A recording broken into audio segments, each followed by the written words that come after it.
Yo, it'd be so funny, like, to see these very egotistical, like, really egomaniacal celebrity men that always get away with shit, and then, like, they get real, like, big in their britches. You know, they get big in their britches. They start smelling themselves.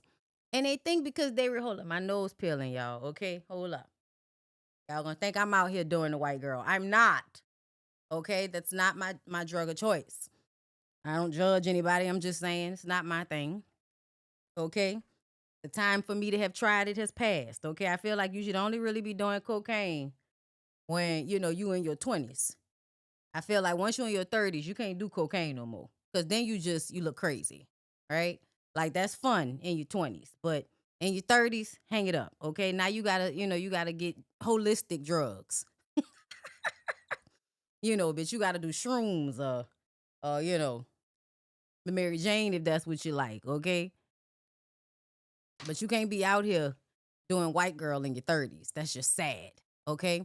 And I just assume that a lot of celebrities do it because it keeps them up and they have very grueling schedules and they have to keep a certain level of energy. So I just assume a lot of the times that they're using uppers, barbiturates. I don't know, using words I've heard, but I'm not sure if it actually fit into the context of what I'm saying, okay? Let me read to y'all what they saying about y'all fave, because y'all know how much y'all love Chris Brown. Me and my little cousin have bonded over the fact that we're the only like women in our family that don't play that shit. We don't like this nigga, so we're not gonna pretend like we do. Okay, we know y'all like but I've experienced way too many problematic light skinned men growing up here in New Orleans, and so all I can see is his temper.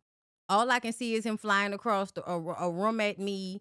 All I can see is him playing in my face and telling me some fucked up ass shit, but then acting like he don't have no emotional attachment to me whatsoever after slow fucking and grinding all hard on you for a good hour and 30 minutes and then turn around and then talk to you like you a hoe off the street.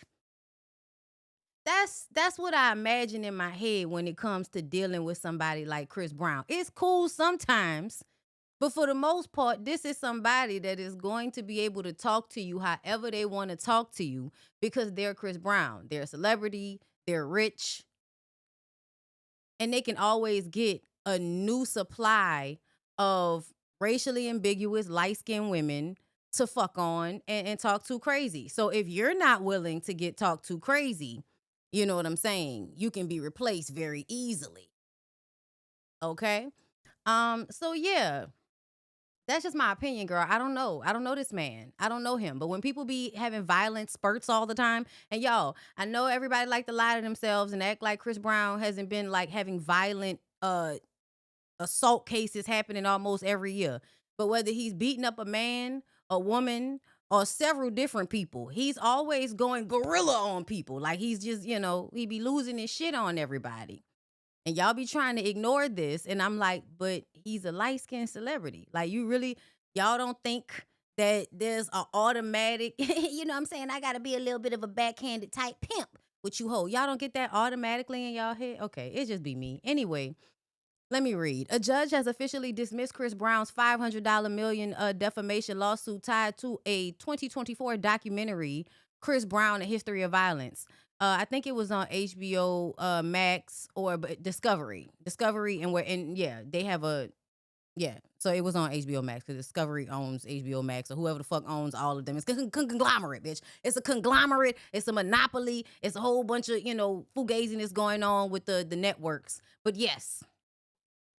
And I knew this because I watched this documentary and I was like, okay, all of that shit is actual factual. Like there was nothing made up. All of that stuff you could Google, all of that stuff you can find court documents on. Like nothing that was brought up is stuff that like nobody brought up Chris, like when Chris Brown got into it with Tiana Taylor and Usher, and we had like, that thing going on where everybody was like, oh shit, did Chris Brown get into it with Tiana? And then Usher got in between them because Chris Brown was talking to that lady crazy for some reason. And then we remember that Chris Brown didn't get the opportunity to perform at some award show and Tiana Taylor was involved. So he kind of blamed Tiana Taylor or something like that because Tiana Taylor used to be a Chris Brown fan. Like when when Rihanna and all of that shit happened, she was one of the women that came out in support of Chris Brown and continued to be like the no girl, he's a good guy. Cause see, I'm here, person in Chris Brown's circle. There's always one. There's always the one girl that's being used as a prop so that, it will give you a reasonable doubt whenever somebody else comes out and says, oh, this man is disrespectful. He doesn't like women. He's rude. He's mean.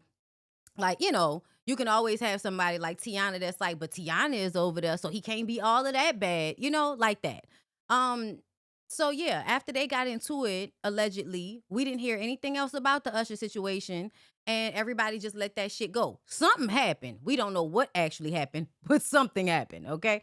Either way, they didn't talk about that. They didn't talk about anything that they couldn't prove. Everything in that documentary was stuff that you can Google, and in their Billboard did like a bullet point article that I read to y'all one time. Somebody came and they was on the live and they got off because they had a meeting. They came back. I was still reading off shit that Chris Brown had done. Okay. So I wish everybody would stop being, full of shit when it comes to this. If you still want to support this abusive, violent ass man, that is perfectly fine. But please stop getting on the internet every time somebody accuses him of being just that so that you can argue on behalf of him as if he has not shown us who he is at this point.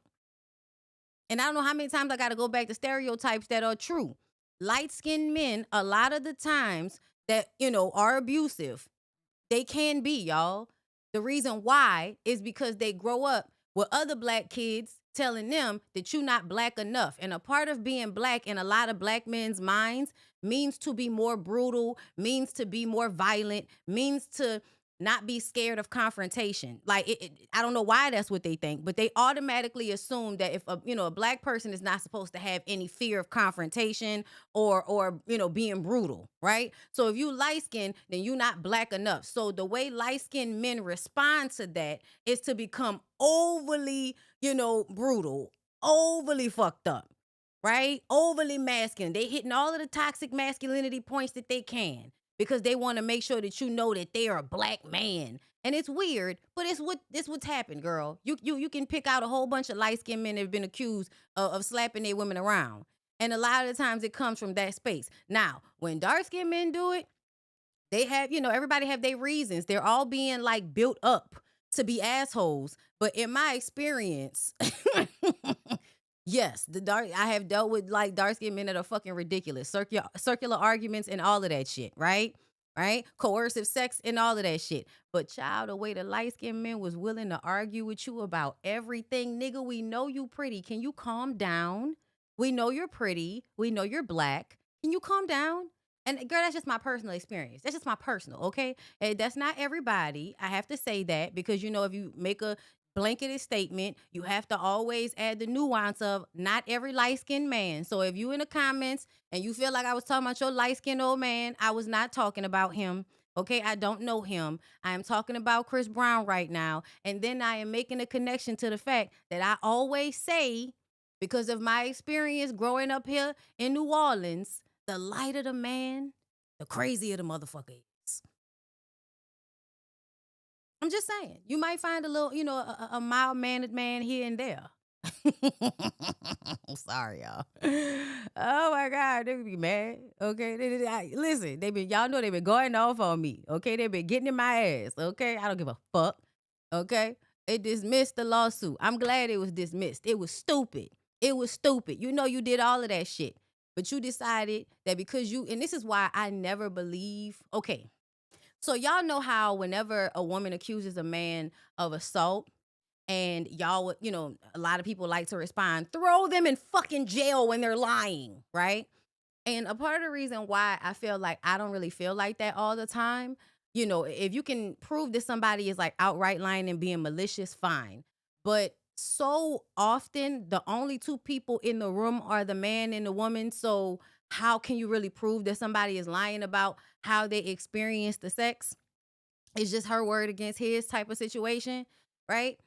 But a part of that is sometimes you can't prove it, right? Just because somebody can't prove that it happened doesn't mean that it didn't happen just because they can't prove it. And so then men who are already abusive and know what they did will then go and sue somebody that has accused them of assault. And just because they couldn't prove the assault, you can now sue them, further harming them after you've already assaulted them. And that's like a part of the reason why I don't really be screaming that shit so hard, because I feel like a lot of the times, just because you get out of the situation, again, 95% of the time a man is accused of assault, nothing happens to him. Just because you get out of the situation, you feel like you can then turn around and even prolong the abuse with a victim that just couldn't prove, beyond a shadow of a doubt that it was assault. Even though we know assault happens to women a lot, to the point that women don't even know when they're being coerced. They don't know when they're having sex that's actually not consensual. Like, they don't even know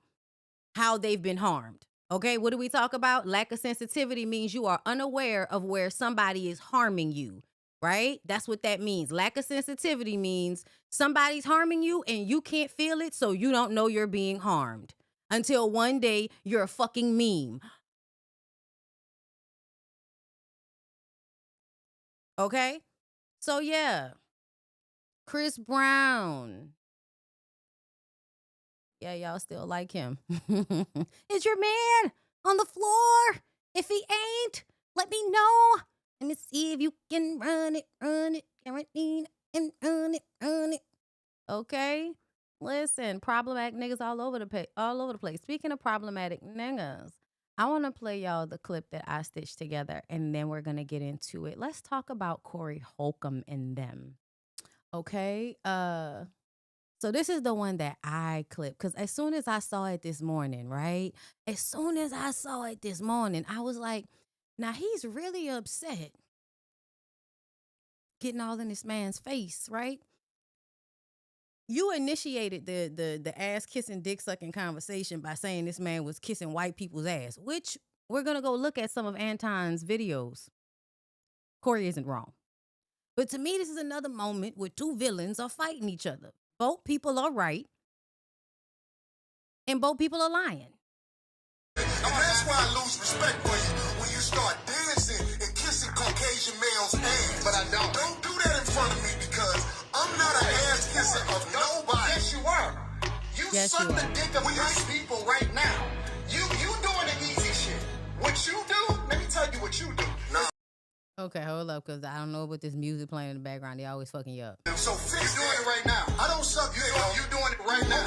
Believe me when I tell you. I don't do that. Tell you. I don't do that. Listen. So don't come at me with no dick sucking shit. I'm gonna give you the same energy you give me. Let's do it six. I'm with homie. I don't do no dick sucking shit. I'm a motherfucking man. I don't do no dick sucking shit. I don't give a fuck about nothing. Well, I tell you what. Watch that dick sucking shit, because that'll go bad. Call it what you want. I don't. Trying to deflect back to me. No, I would never do you like that. But I got hear me. respect for you. I will answer it, brother, and I promise you I won't bullshit with you. Okay.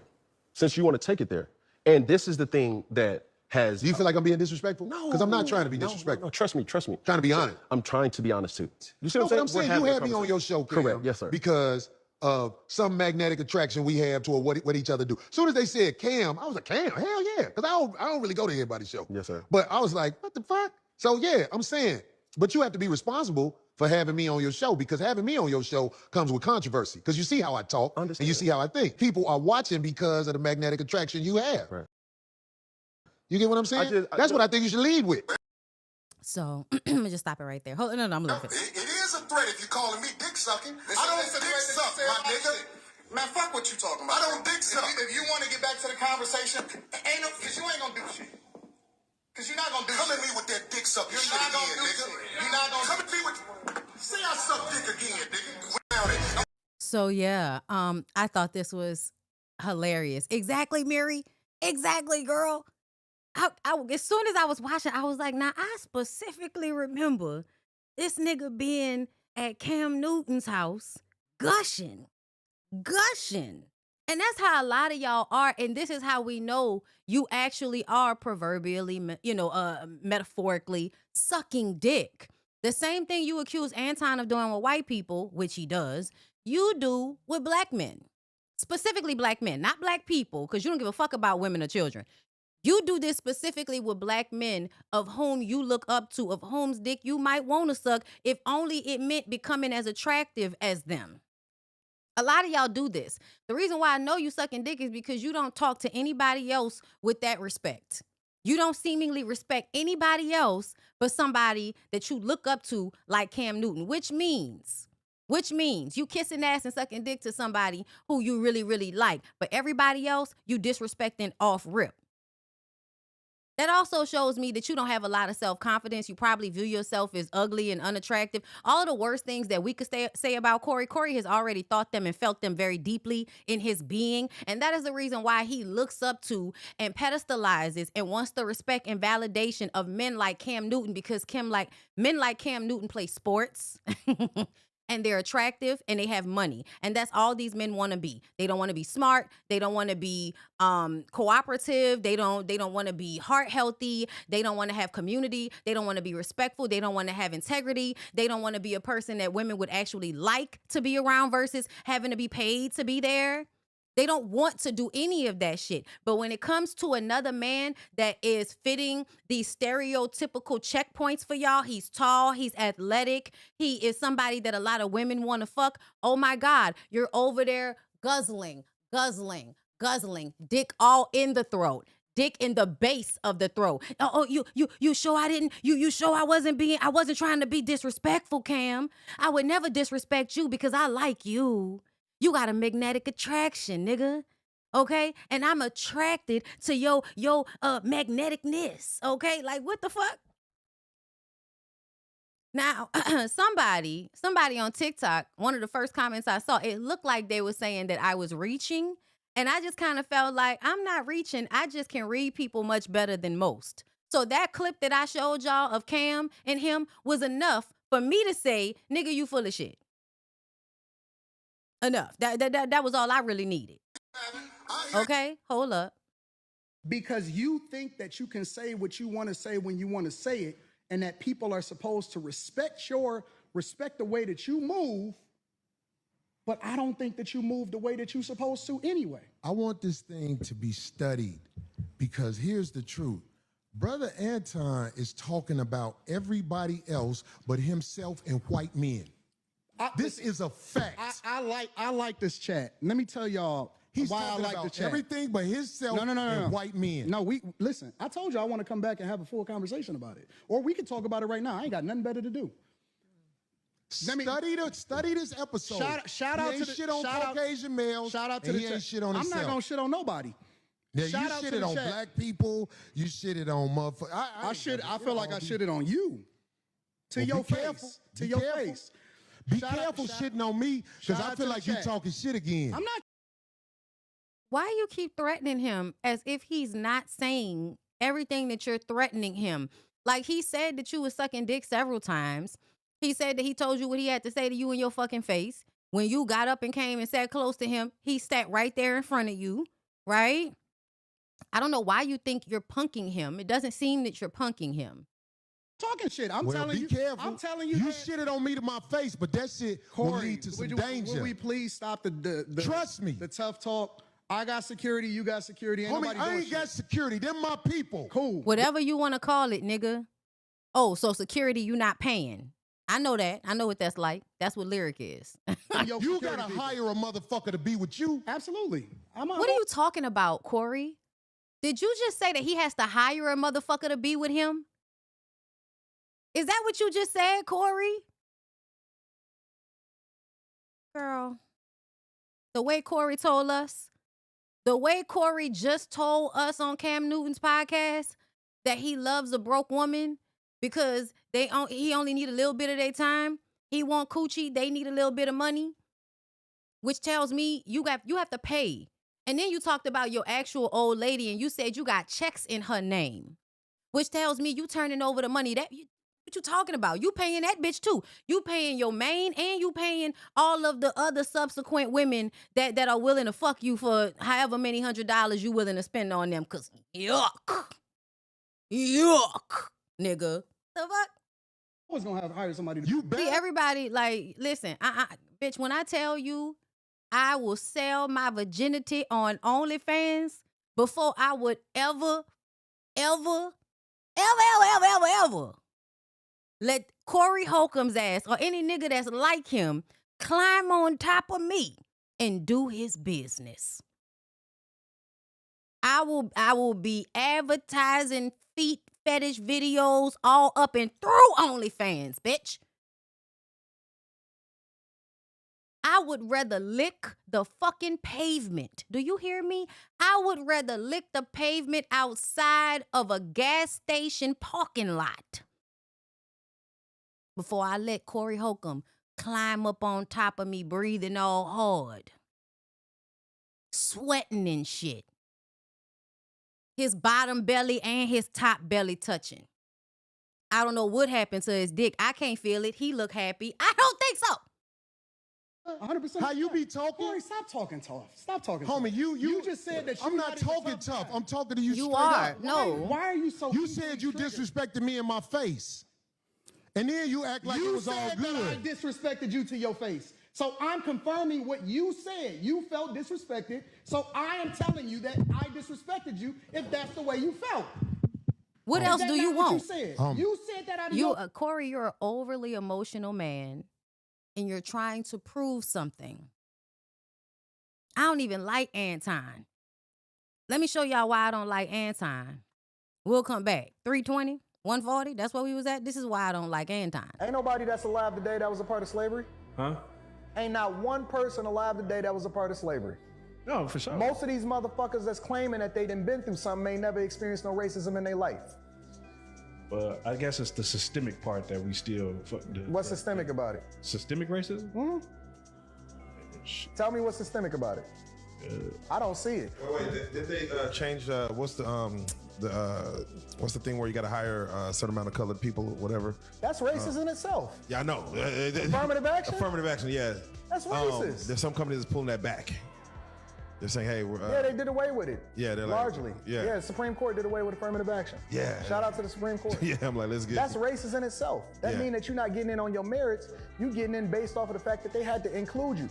I know so many people that got into college based off of the fact that they was a part of a diversity, equity, and inclusion program, and they flunked the fuck out. Right. We got to put you They in here. couldn't even handle it because they wasn't prepared to be able to compete on a larger scale. So you don't believe in systemic racism? Absolutely not. Absolutely. Okay. So anybody that knows anything about life would not say something like this unless they're extremely ignorant. They are let's just cut it. You've internalized the racism. You're a dark-skinned black man. You've internalized the racism. Whatever the white people told you about yourself, you now believe it. So you can't even look the fuck around. You can't read stats. You can't think about history. You can't think about how one thing affects another. And you can't enslave an entire group of people, put them through Jim Crow, civil rights, redlining. Okay? You can't, you have an entire country of people that don't have health care because you want to make sure the niggas don't get it. Yeah. I don't know what he's talking about. You work on a tip system in America because they don't want to pay the people in the service industry, which were originally black people. They don't want to pay them a fair wage, a livable wage. I am so tired of y'all taking the flip-flop of what affirmative action is and what it does and then like spewing that ignorant shit out to everybody. I don't know why it's confusing for you. We lived in a system of racism. They integrated us and still tried to keep us out. So in the Civil Rights Act and beyond, they had to put into law that you have to hire other people. You can't just hire all white people. Anybody that has ever worked around white people in a system where, like when I worked at the news station and your boss does not know what the fuck he's doing. All he knows is that he's friends with the bigger boss. They're all white. They all might have grew up in the same area or went to the same school. They are friends and they give each other jobs. And it doesn't mean that they should have that job. I should have had my job, but y'all would not have hired me if y'all were not made to do it legally, if you were not incentivized through tax breaks to hire other people. You would not. Because you don't want to work around other people. Didn't we just talk about what they doing to the black women in male fields? Not just black women, women period, the two women welders that I just talked about not too long ago, they killed a woman because she wanted to be a welder. So understand the psychology of, we don't want you to work here. We don't want to be around you. We don't want you to live a free, liberated life the way we do. We want you to still be in shackles. We still want you to be bowing your head to us. We want you to live harder and live worse than we do because we're white and we should be living better than you because that's what they told us. They told us to give up being Italian, give up being Irish, give up being German, give up being Slavic. They told us to give that up for whiteness. And in turn for that, we're supposed to always be able to stand on your black or brown ass shoulders. That's what the fuck affirmative action and DEI is about. Ensuring that a system ruled by racism and racist people has checks and balances. Since you want to build your country using black people and brown people, you must include them in all areas. Because you want to use them. You wanted to use them for free labor. You want to use them for cheap labor. You have to include them then. You can't capitalize off their bodies and then not give them civil fucking liberties in return. That's fascism. That's evil. Let's be very clear. So I don't know what the fuck Anton is talking about. I don't know if the Beijing in his beard has seeped into his epidermis and now his fucking ass is sick in the head. But I'm pretty much betting on the fact that you're a grifter, and your grift is based on the fact that the black people you grew up around, your mama, the girls you went to school with, the boys you went to school with, clowned you and made you feel like you weren't black enough. Why? Because you spoke with correct dialect or you read books or you were a nerd or whatever the fuck it was. But now you hate black people. So your grift, your way of making money is to come online and enrage black people by saying dumb shit about a system of racism that affects you. You're pathetic. What else did he say? As a white girl who has dated black guys since the age of 15, I feel like you guys need my perspective on this Shannon Sharp shit, because everything I'm seeing is like white women are fetishizing black men. Like the Shannon Sharp stitch, like the girl said something about, I want your black baby, right? I have had black men come to me and say, I want you to have my black baby. Not, I want you to have my baby. That's the acceptable response. No, I want you to have my black baby. And I have had black men ask me to say very derogatory things in bed. Yeah.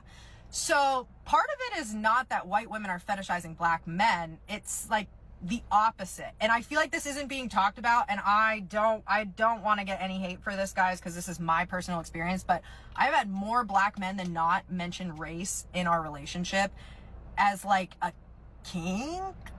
I don't know. I don't even know if that's like the right way to describe it. It is. But there are some black men in this world that I think like want, I don't know if they want to reenact. I don't know if it's like a power trip of like, I don't know. We know what you're saying. I just feel like that piece is important to this puzzle. Yep. It's a thing. It's a thing. You know, the most innocent people on the face of this earth are children. Before they start to be impressed upon, before they become impressionable, all of that stuff. And that's why you say, you know, when you read the word, it says, you know, basically to raise up a child, you know, in the ways of God, and it'll never depart from it. And that is applicable to everything, meaning that it's amazing to hear this. And she's being very careful with her words so that she doesn't offend anybody, because we already know that people want to come for people that say something a certain way that they don't necessarily care for. Instead of taking the information and leveraging it, what they do is they get mad at it, they get bothered by it, and it starts to become a thing. But without that being said, it's amazing because when she's saying that this is a kink, this is a fetish, which I believe that it is, they had to learn that because they never actually experienced it, right? They've never actually, nobody that is dating this woman, people that are alive today, did not experience. Ain't nobody that's alive today that was a part of slavery. Huh? Because you ain't nobody. As a white girl who has dated that they actually experienced in a real life. So when you see somebody say, well, this is a kink or a fetish, and they trying to relive it, what are they trying to relive? Are they reliving something that was taught to them? Absolutely. Why do you, like, what is this thing with insisting on because we don't experience slavery to the degree that they did in the 17 or 1800s, we're not also like emotionally or mentally connected to it. It's actually in the DNA. Trauma actually affects your DNA, my nigga. I think it's weird that you keep trying to enforce this idea that we're not experiencing racism, so we don't feel anything from it. Like, is that what you're insinuating?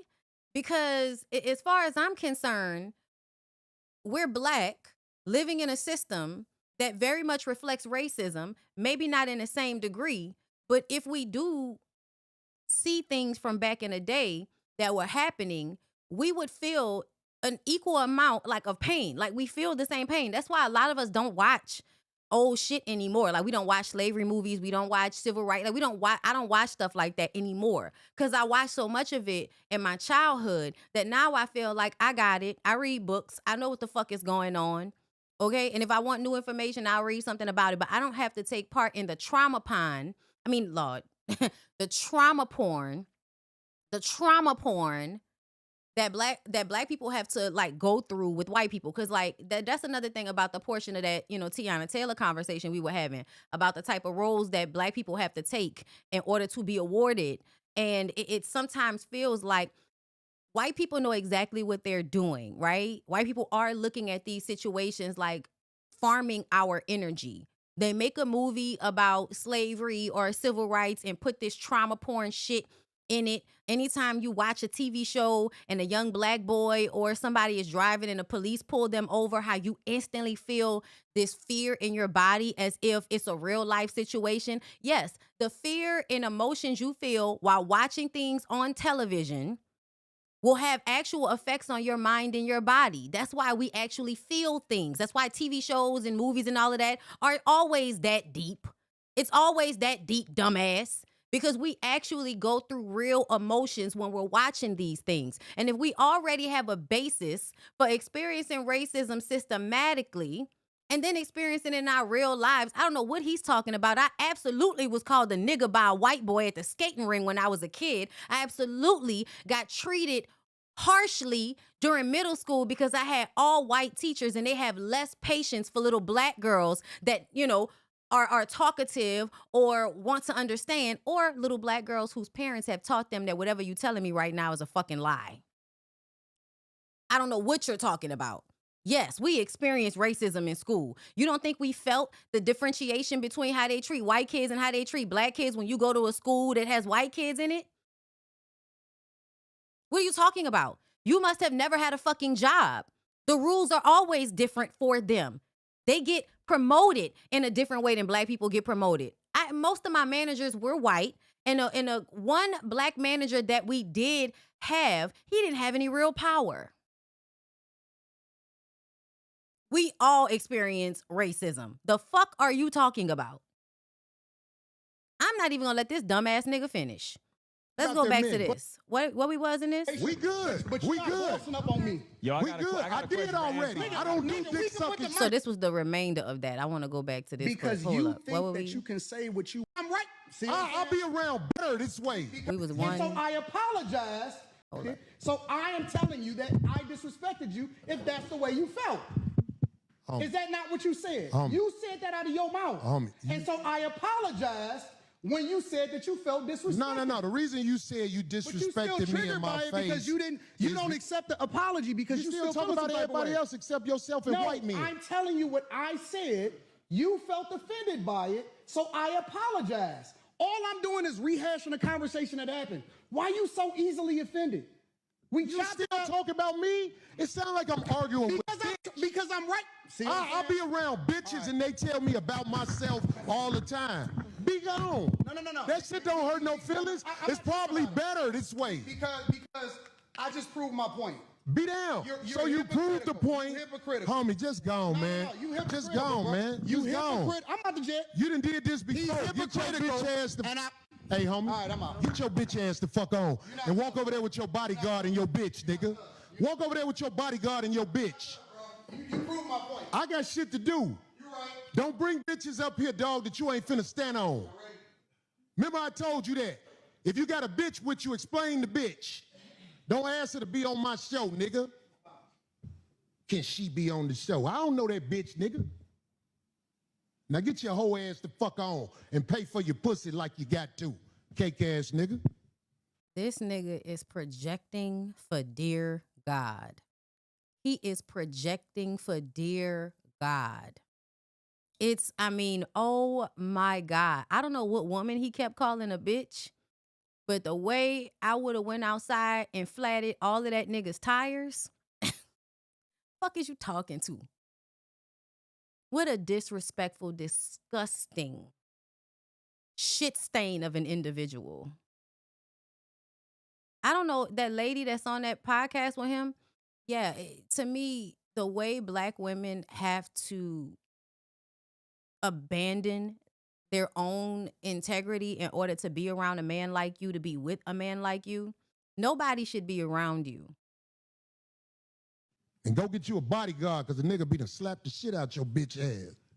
I got shit to do. I ain't finna follow that nigga out the door. I am who I say I am. I stand on it. Fuck a friend.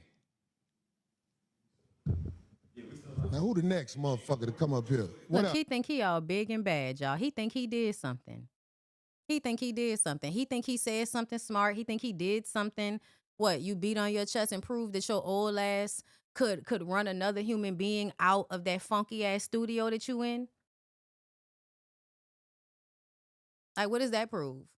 It proves that when you can't handle a situation with words, you resort to physical.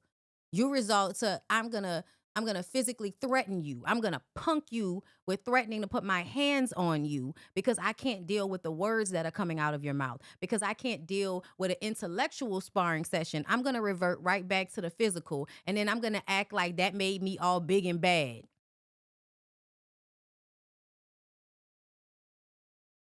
I would have told him, fuck you, before I walked out. About their men. But we gonna get there, because you keep trying to get me to qualify it by participating and joining in on the core. No, I think you're doing what's easy. No. I'm doing what's real. I think you don't want to go against them, because if you go against them, it'll be some video of you going against them. And when I say them, I'm talking about your boss. I don't have a boss. We say that. We say that, but here's the truth. I don't have a boss. It's a reason you go after black males or black people quicker than you will go after white males. What are white?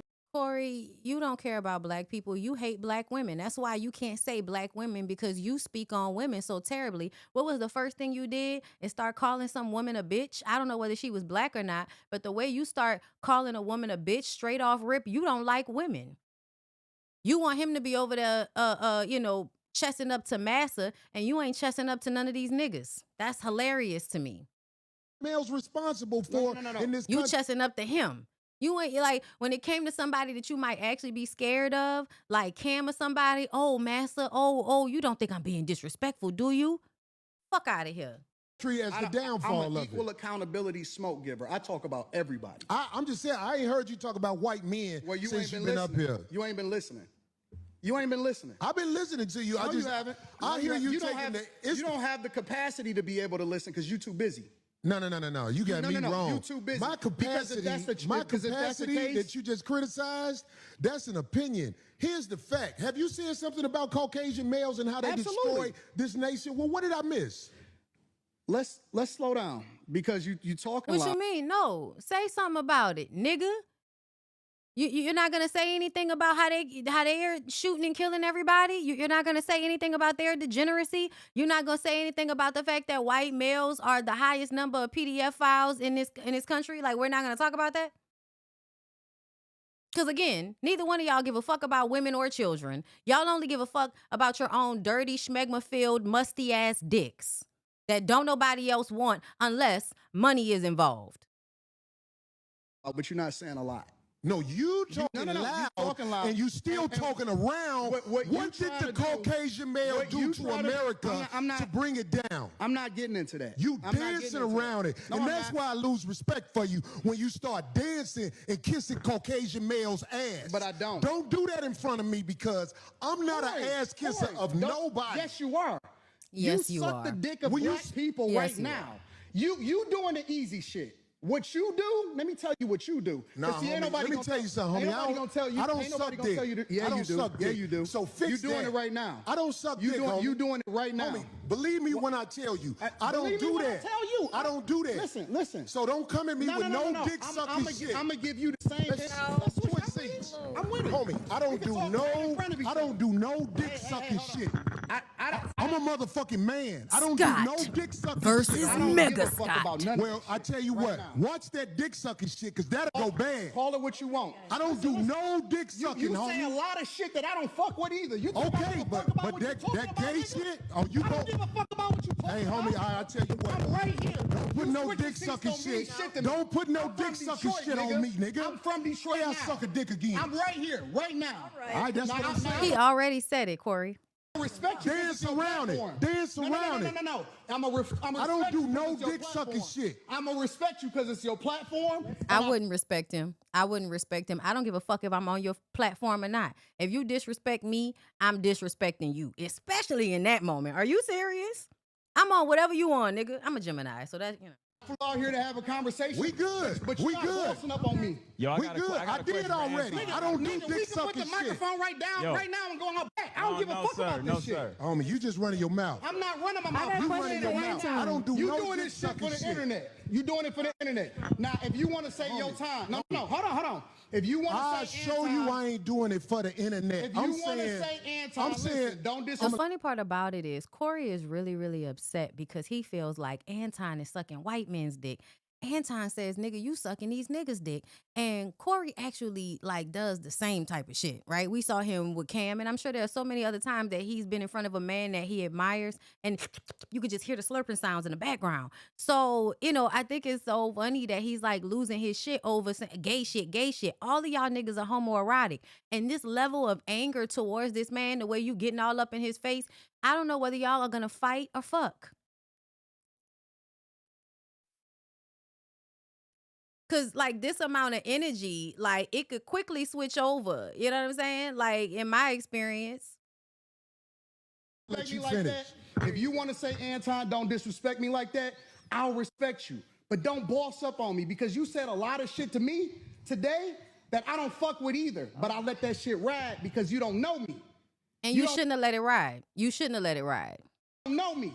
So I'm going to extend the same respect to you. You called me out of my name. You said some wild shit, especially with regard to how it call this nigga out his name. Nigga, I'm telling you that you did. You can't tell me how I get respected. I got a question for bro. Okay. No. Hold on. Hold on 1 second. Hold on. We just getting loud. I ain't gonna get loud. Then don't switch seats. No, No. this because my I take- show. That's This cool. my show. That's cool, but I take that shit as a threat. Okay, well, it is a threat if you calling me dick sucking. I don't dick suck, my nigga. Man, fuck what you talking about. I don't bro. dick suck. If you want to get back to the conversation, ain't no, because you ain't gonna do shit. Because you're not gonna do shit. Come at me with that dick sucking You're shit not gonna again, do nigga. shit. You're not gonna Come do at me with.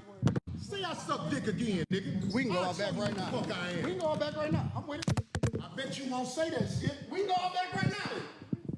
I got money for all this. Whatever. I got money too. Don't nobody give a fuck about that shit. Hey, homie, No, look, it's just not respect. I ain't falling for that. I ain't falling. Darlene, get out the way. Don't get in the way of two niggas. Let me tell you something, homie. I ain't got to go out back right What now. you mean? That's what Darlene does. Darlene protects black dick. That's what she do. She up there trying to protect her investment in black dick. I don't even know why that lady. I've seen her in clips before. Girl, because now I didn't realize my conversation about colorism then brought a lot of y'all colorist hoes to the forefront. Okay, I didn't notice a lot of y'all that must be fans of mine for whatever reason. And I talked about colorism and y'all couldn't really, say what y'all wanted to say. So y'all coming at me in all of these little different ways. Yeah, whoever the copper hoe is on Instagram that was talking about how I need to do my edges and comb the back of my hair and all of that shit. I went to her page, and just because she got all her pictures is mostly her hair. Most of her pictures is her wavy texture of hair and her taking out a big old piece of her hair and cutting it so that she can create a baby hair that look like a fucking wig. Like, bitch, your hair look like a fucking wig. Okay? This is just how my natural baby hair go. But it's texturism. It's texturism. And why are you talking to me about that on a post that's about my skincare routine, bitch? Why? Because I done made you mad about colorism. And now you're seeping through your pores. You don't like the fact that I done made y'all hoes feel like y'all colorists. I ain't even know I hit you, bitch. I don't even know you. Come to my motherfucking page. You follow me, bitch. Follow me. And talking the shit to me like that. Featureism, texturism, colorism. Let these dumbass niggas finish. But y'all are really still on that shit. And a lot of the ways that y'all come at me about this shit be coming from that. Y'all need to get y'all motherfucking life together. Because we got to go back to lead this motherfucker. No, because I said that. The reason why I said that is because this lady that's, whoever this lady is that was getting in between them, she remind me of one of them, right? You a preference. All your life they done told you look like sister from Sparkle, and now you feel fucking special. And you didn't internalize that shit. And I feel like the women that I've been clicking on their pictures and shit to see what they look like, some of the girls that was from New Orleans that I had to block on TikTok and shit, y'all hoes, yeah, y'all too. Y'all really do be colorists, and I called out the colorism on Martin, and y'all felt hit, and then y'all act a fool in the comments about different stuff. And y'all all kind of look just like this lady here. I didn't know y'all still did this. I didn't know there was still women out there that felt like they were a preference to these ain't shit ass niggas. Okay, who will fuck a hole in a wall, a hole in the dirt, okay? You over there feeling good, building your self-esteem off featureism, texturism, and colorism because you feel validated by a nigga that'll fuck a hole in a wall? As somebody that is Creole. Oh, I'm glad I'm making y'all hoes mad. I didn't realize what was happening at first. But see that comment that happened today? I said, oh, it's a group of y'all in my shit that are colorists. I didn't realize that. Oh, yeah, I'm talking to you. But I'm saying that dick sucking shit, watch that. That's all I'm saying. And if I don't say it how you like If you want to get back to the conversation, we can get back to the conversation. But just know, I didn't know y'all was still doing none of that shit, bro. Nigga. I'm not listening to none of that shit. If you want to get back to the conversation, long as you we can know. get back to the conversation. Long as you know. Bro, you not. You're not punking shit. I actually respect Anton in this moment. I don't like him. But whenever somebody try to press you like that nigga said, let's go outside. Really, you was a troll. You was trying to antagonize that nigga until he, did what a Gemini nigga would have did, which is just, while you was sitting down and I was standing up, would have ran on that nigga real quick. Okay? Fuck it. How you feel about Venus? All right, but I'm done with that, y'all. I'm done with that. Let's get to another topic that I wanted to talk to y'all about. And this is another Scott versus Mega Scott. This is Tasha K versus Mega Tasha K. I'm sorry, y'all. Jess Hilarious and Tasha K do be looking alike. They do. They be, especially when Jess got that short hair and now they arguing. I was like, not Tasha versus Mega Tasha. Oh my God. I'm sorry. Okay. Another content creator gonna break it down and then we gonna talk about it. And I'm gonna go find Tasha whole clip and we could look at Tasha responding to Just Hilarious. Cause somebody was like, why y'all not talking about Just versus Tasha? And I'm like, because like I don't like to promote, problematic black women arguing with one another. But I mean, if y'all want me to talk about it, I'm not gonna not talk about it. Like, let's talk about it. I didn't even know what was going on for real. Cause we was on Cardi B. We was on that. All right, but if y'all want me to spread it around, bitch, I have no problems getting into it. Let's hear what the folks are saying. Apparently, Tasha K is beefing with Jess Hilarious. Did y'all know that? I didn't know that. I didn't know they had an issue. I didn't even know they knew each other. But apparently there's something going on because I didn't even know they knew each other. Tasha K was on Twitter threatening to release some information about Jess Hilarious. I got a recording from Jess Unhilarious' best friend telling all her business. I'm debating if I should drop it or not. All I know is this. If my sister gets on my internet to call me a crackhead, ugly, or dirty one more time, I'm going to let this recording of your own bestie lay you out on my internet. Now call my bluff. God told me to be nice only to people who are nice to me. So what we doing, twin sister? We being nice or what? Everything is allegedly. Even my name is allegedly. What does she mean by twin sister? Is she calling Jess hilarious ugly? Is she calling... No, she's saying that they both look alike. So, if you calling me ugly, bitch, you ugly too, because we both look like Fantasia with these short haircuts on. Hey, you don't really know y'all know I can't help it anytime I think about Fantasia. You like you down. Maybe you need space or some time. No attitude is unpredictable. calling herself ugly? I don't get that.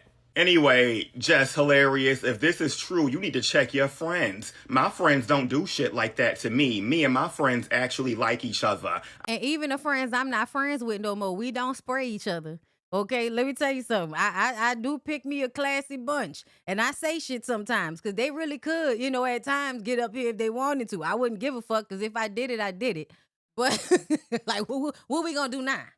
Okay? I never had to worry about my friends telling Tasha K my business. Apparently, Tasha K is beefing with Jess hilarious. Did y'all... Okay, so wait, let's go to TikTok. Why y'all beefing? Like, that's why she said my sister. It killed me because that's how T.S. Madison be talking to Jess too. My sister. Okay, why is my sister?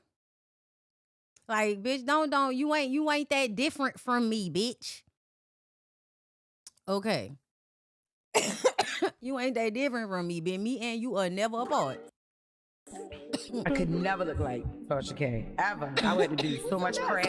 Somebody on the chat, they always fucking playing. But yeah, I could. Huh? Yeah, we can. Yeah. And see, that's why we be getting in Jess' ass. Cause Jess, what the fuck are you talking about, son? Y'all, I'm sorry. I'm still trying to get over this sinus. At first it was a flu and then it turned into a cold and now it's a sinus issue. Bitch, I had to take my Zyrtec. I'm drinking tea, okay? But yes. Girl, what? I don't give 3.5 fucks what I do. I would never look like a fucking crackhead. I would never look like a little junkie. She always sweaty. Tasha always like she fucking... You know what? Fuck y'all, okay? Because when you have big titties, your body get hot. I'm sorry that I run hot, okay? Because y'all said the same shit about me when I was on her show and I was sweating. It's warm in that studio, bitch. It is warm in that studio and we are alive. We are alive. People who are alive sweat sometimes. That don't mean we on uppers. That could, when I sweat, whenever I drink liquor. So y'all don't get warm when y'all drink. I'm tired of this. Dirty. Okay, put up her dirty photo. Damn! Okay. Jess, I want to say this to you, sister. Now, I've never, ever said this to anybody before. Okay, I don't like this. Hold up. I don't like going to YouTube because it always act dumb. Like it always does something weird. Let me go to Tasha's page. I didn't see it on TikTok.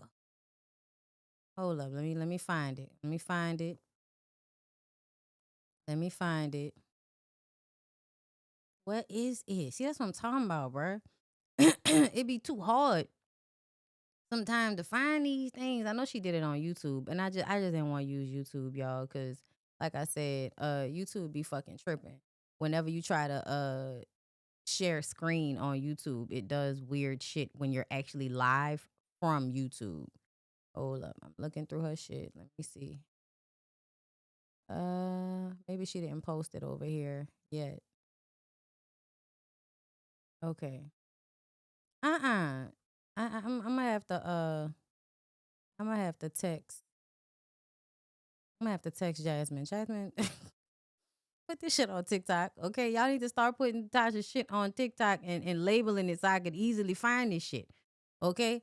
Instagram is harder to do because you can't rewind and shit. Is this If it? I would have met your husband first. Mama called me down to the house, our grandmama did, to come fight with my sister. So my sister, I don't know why my sister would bring me up in a conversation. I haven't said anything about her. Ever since I called her out during that whole Nicki Minaj debacle and said that I felt like, in my opinion, that the female hosts on The Breakfast Club were more pick-me type women instead of holding the seat down for women that look like them, that go through things like them, and could be. And that would be an accurate assessment, Tasha. That would be an accurate assessment. They do act like pick-me's. Lauren did it for me during the Diddy trial, and Jess has always been the, let me try to be on these niggas' side. You know, I'm the cool girl. An actual voice to the female listeners that are there. Because it's starting to give very much Angela Yee how it was. But maybe because of the energy that DJ Envy and Charlamagne have, along with them being, I guess, quote unquote, their bosses, maybe they're afraid to kind of go against the grain and speak up for females and hold it down as they should. Because I see them time and time again, not that I don't do it, but I'm just saying, I feel like it would make the show more interesting if they took a female standpoint and let the men be men as they are. She decided to go on a campaign and call me a junkie and a crackhead. This has been her, I guess maybe she's trying to brand me that way. I don't know. But I guess she was on live, you know, because we. And I do want to say I find that very anti-black. It's the same thing I feel about the way Easy did that caricature of Samira and jumps out of the car with the ghetto girl music and the food falling out and the bottom of the stomach hanging out. Yeah. Anti-blackness. Like you're using actual stereotypical tropes about black women that are harmful to black women. You're black. You're a black woman. You're using that against another black woman. That's lame as fuck. Especially because, Tasha doesn't give crackhead. She doesn't give that. So I think that's weird that you would even say that. That's weird. We stay trending out here. You report and respond to my news. You take to social media to respond to my media platform, because it's not just Tasha K. This is a media business. This is a brand. I don't know what triggered her the other day to get my grandmama down, to call me to come to the house late at night to sit down and have a conversation with her about self-projection. And can black people be colorist? So is this colorism? Listen at her. I could never look like. Yes, they can.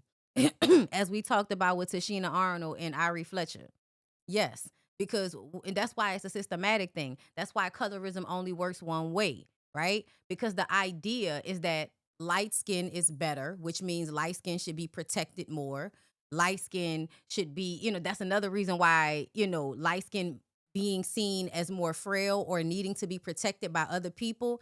That's another thing, right? Y'all saw the way, Tashina came online and talked about she was apologizing to Tisha, even though she didn't say anything bad about Tisha. She actually tried to, have a funny moment with Ari Fletcher through the fucking screen, talking about reverse colorism, bitch.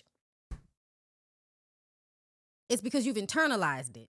It's because you've internalized how people feel about you. Because at the end of the day, colorism and the way it works is bullshit. You're not better than anybody because you're lighter. You're not more attractive because you're lighter, right?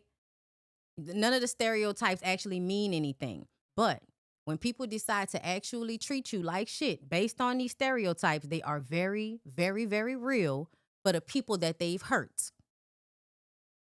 That's why I talk about it all the time, and I'm not going to come up off of it. And if I see it, I'm going to say something, because we need to deconstruct from that shit. The same way somebody telling me about how I need to comb my edges of my hair and all of that.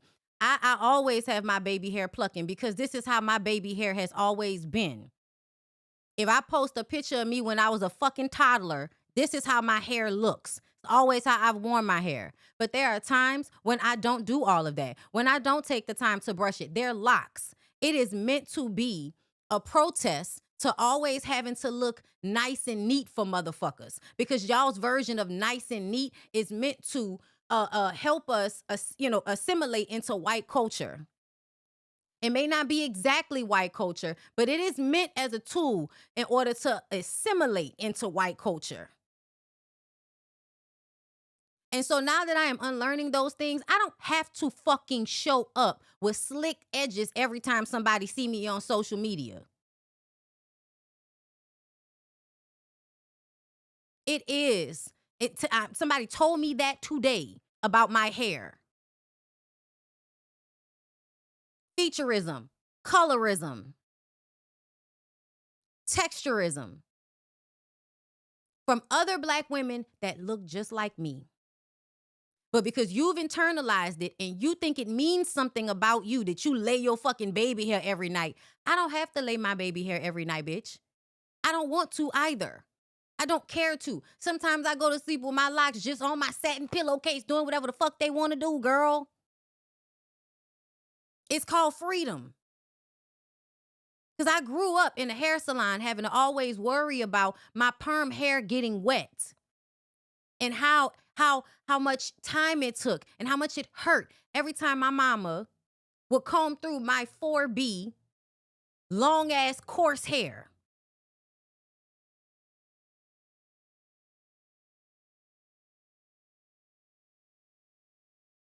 Y'all gonna grow up and y'all gonna get this work. So you can be upset. You can be in the comments on another post talking shit to me because you mad about what I'm saying right now, and it won't make it any less true. You would have only shown me that you somebody I need to block and proven me right. Which I am about a good 80% of the time, and that's me being generous. Tasha K. Ever. I had to do so much crack. Somebody on the chat. They always fucking playing. Oh. But yeah, I could. Huh?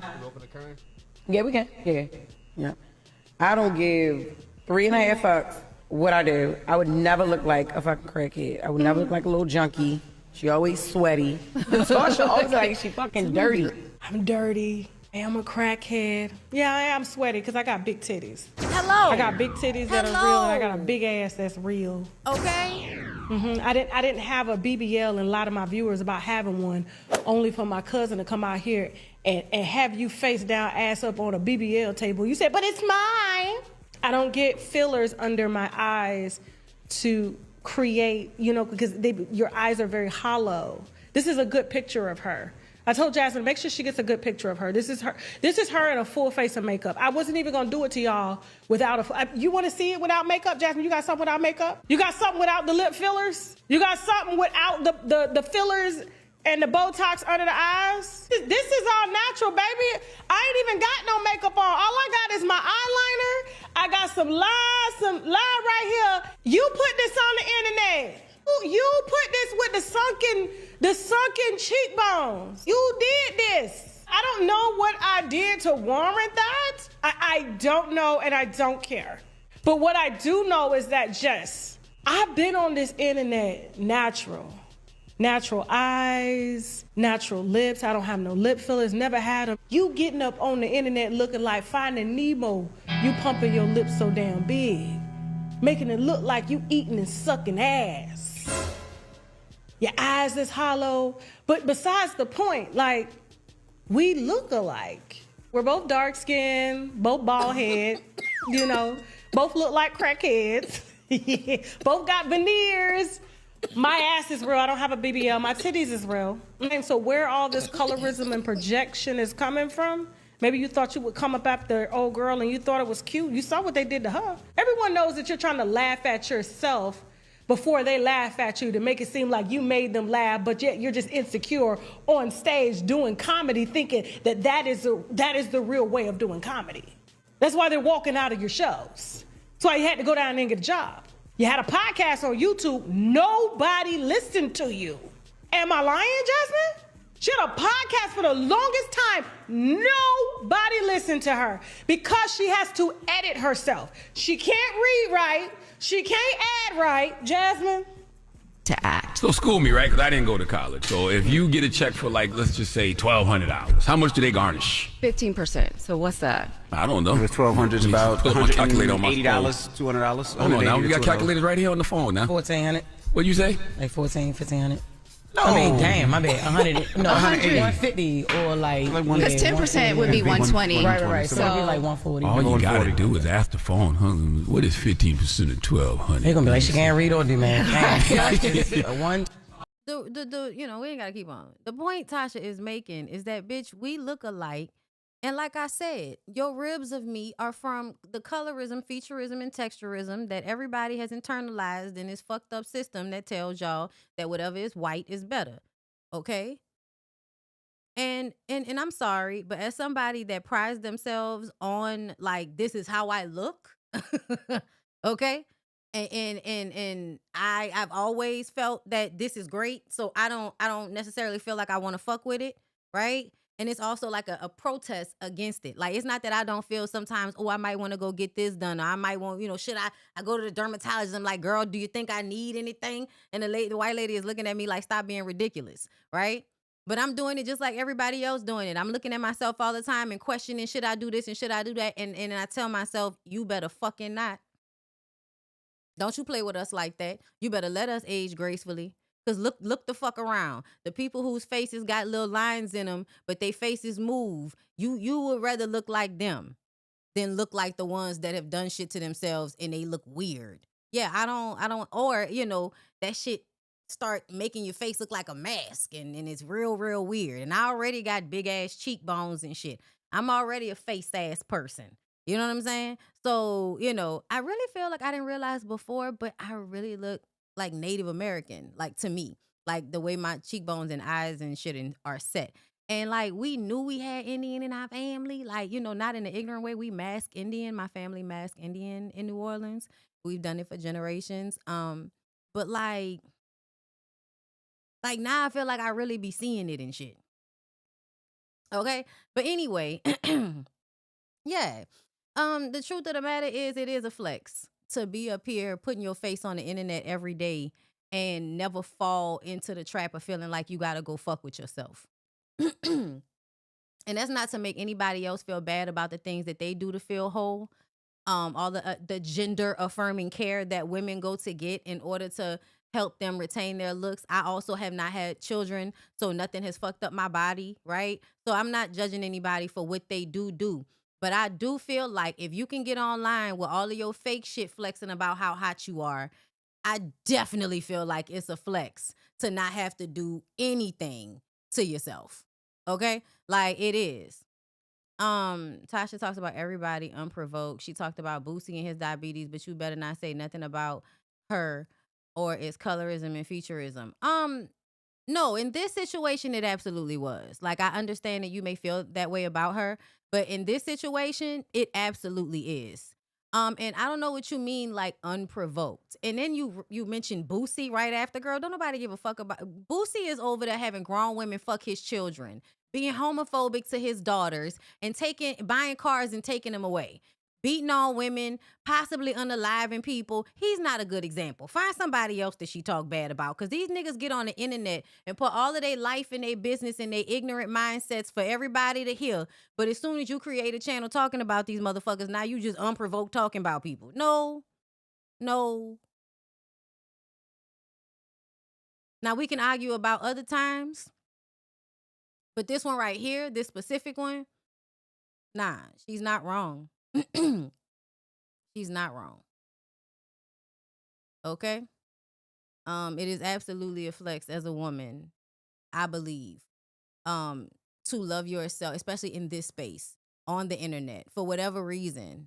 You know what I'm saying? People do see us. People do look at our faces. People do feel about us like they feel about celebrities. So yeah, I do think it takes a lot of guts to get up here without any makeup on and without fucking with your face and be proud and feel like you're beautiful. Like, I hope it would be an example to other women to not eat themselves up and pick themselves apart the way we tend to do. You know what I'm saying? But yeah, like, you know, if we were talking about something else, it'd be different. Y'all know me and Tasha don't always agree. I was on her own fucking channel talking about how I don't agree with some of the shit that she say. Duh. That's not surprising. But this is not one of them times. sometimes I feel like people be trying to bait me into fighting with her. And this is how I realize how shit happen on the internet, right?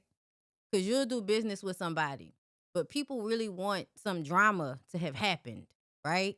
So they keep asking you about it. They keep asking you about it and saying it in a way that feel like they kind of trying to get a response, as if there's something like to talk about or something. There's nothing to talk about. There's no issue. There's no problem. We worked together at one point. We're not working together now. Like, and it's like they asked me that as if we had like some long-standing thing. Like, you know, my stuff was on her page for a moment in time, but it's not anymore. We talked about that, okay? Like, it doesn't mean we have any issues or anything, you know? But yeah, I feel like people are always trying to make an issue between Tasha and I, and there is no issue. And again, I'm a grown-ass woman. What happened a lot of the times is Tasha get into it with people, and they want to come up here, and they fall for the bait, and they say something about her, and y'all take it to her immediately, and it comes off like the person was talking shit, and then Tasha sprays them with every, you know, bit of information she might have dug up on them in the process of the relationship. Okay? I don't think that's going to happen here. So y'all might as well let that shit go. All right? Let's move on because everybody is really upset at Drewski for whatever reason. So I have a bone to pick with some of y'all right now. There are too many of you guys trying to say that Drewski is mocking God when I ain't never seen God in no Christian Dior suit. So how is he mocking God? Drewski is not mocking God. He is literally mimicking a man. He is ridiculing man. I feel like y'all know that, but y'all are like purposely like deflecting because it somehow helps you guys in avoiding the reality that this is the kind of foolery that y'all have allowed in your own churches. It seems more like this just hits too close to home for some of y'all, and y'all are just too uncomfortable with seeing it like literally right in your face. So, yeah, maybe y'all need to check yourselves in the church that you're going to. I said what I said. Okay, so I have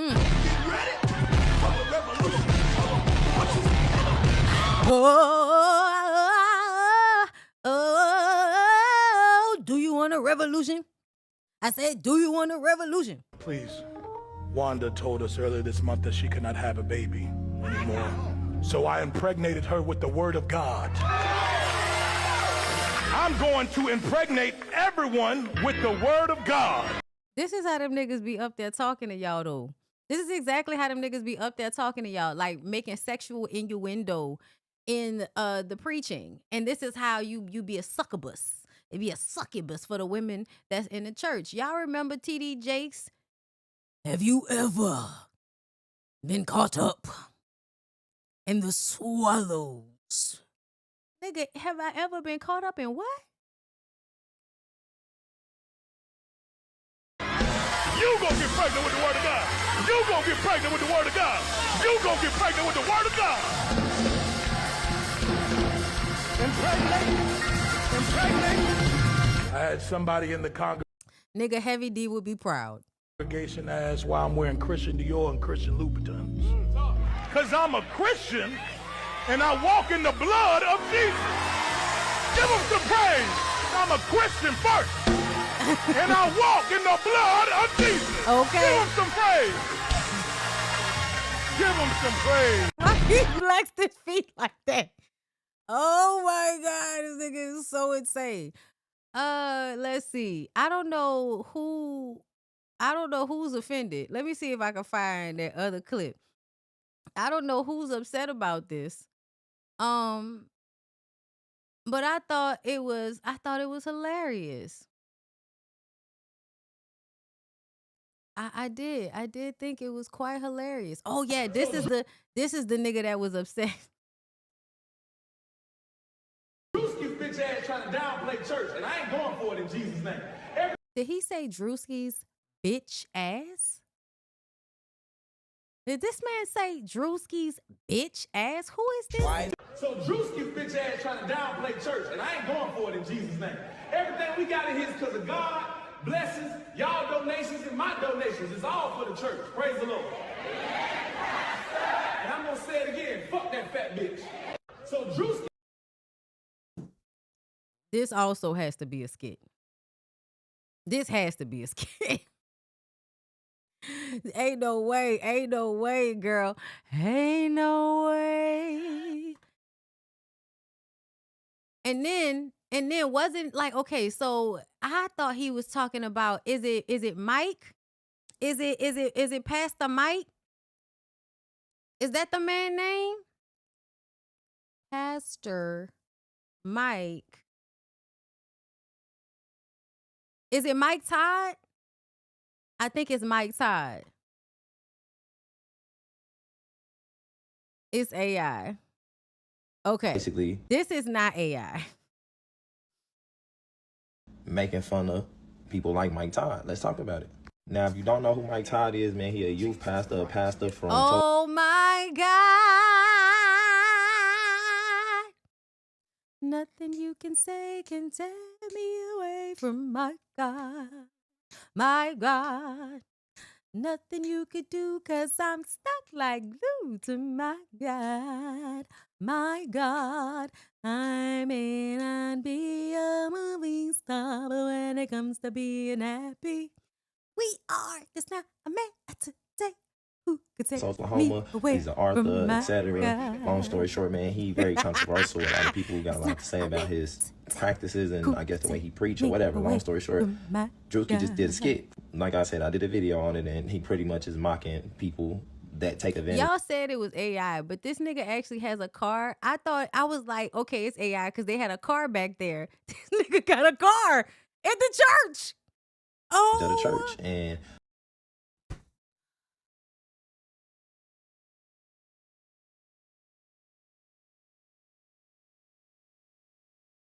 are y'all serious? Are y'all serious? Are y'all serious? Is this AI? Y'all tell me that this is AI. Tell me that this one is AI too, a lot of please. people feel a way about it. You know what I'm saying? Some people like Diddy Lotto. This was one of the first real big controversial things that I've seen people talking about with Mike Todd. People just was like what? Like they didn't really understand it. He did another thing with Sir pouring it all over everything, and it's just a lot. He had a shirt, his wife, and clothing that they wouldn't assume that, you know, on his t-shirt while he was preaching one time. It'd just be a lot with Mike Todd, man. You know, it'd be a lot, man. Let's watch this video right here. I lift my hands to give you the glory. I lift my hands to give praise, and we will praise you.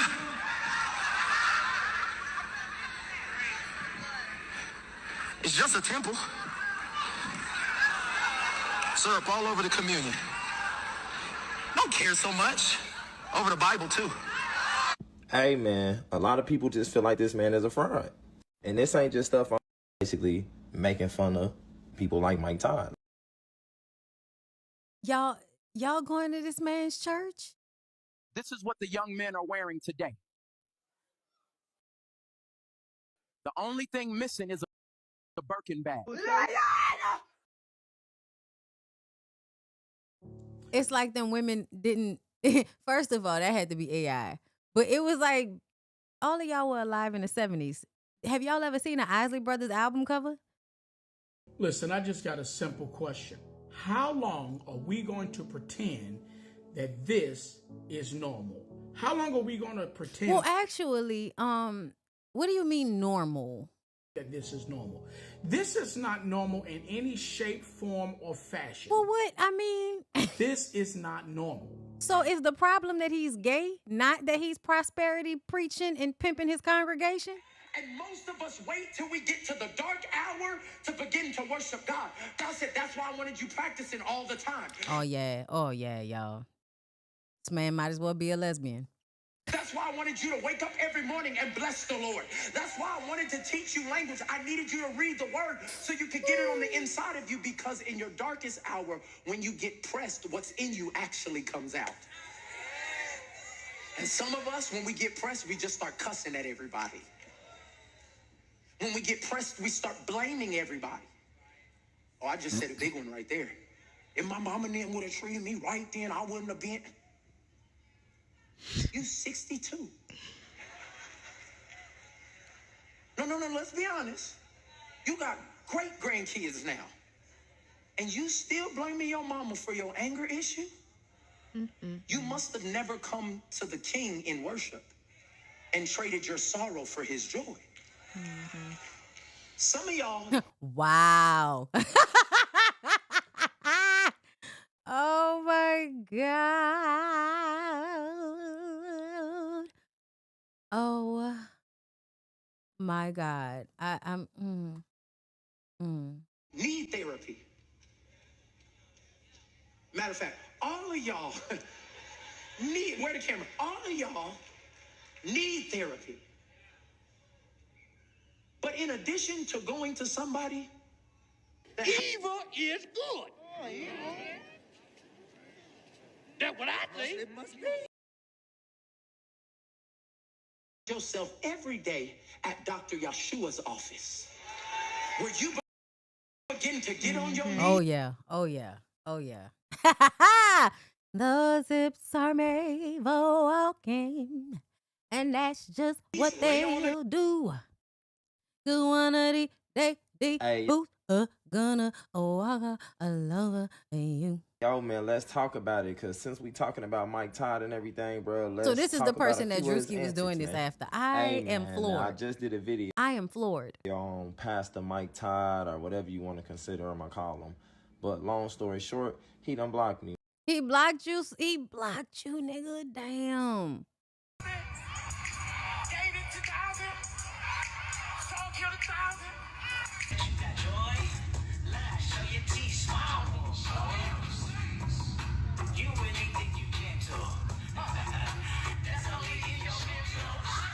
Anybody just regular, I'm talking about from God. You will miss out on what God has for you. For Natalie does not consider you. Okay. The best thing to do is to let somebody transition us who is more calm than me. Oh, you're getting punished. Instead of, if God tells you Oh my God, he's on stage getting his hair cut. no, he's protecting you. I feel like I have a mandate from God to deliver a message that changed the trajectory of my life 8 years ago.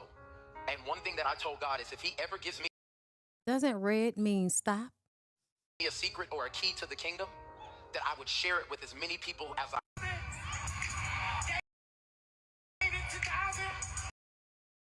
Listen, I think there are so many. So this. There are so many people that are really going to church to worship money. That's what they worship. They worship a lifestyle, luxury. They worship these things. They don't want to admit it, but they do, because that's why they identify with prosperity preachers. They really don't see money for what it truly is. You know what I mean? And it's a tool, but it's not something that you should be praising. This is the conclusion that I come to when I think about living in the overflow. Access does not mean possession. Access to the overflow does not mean you possess it. We come into this church every week. Is that his chest hair?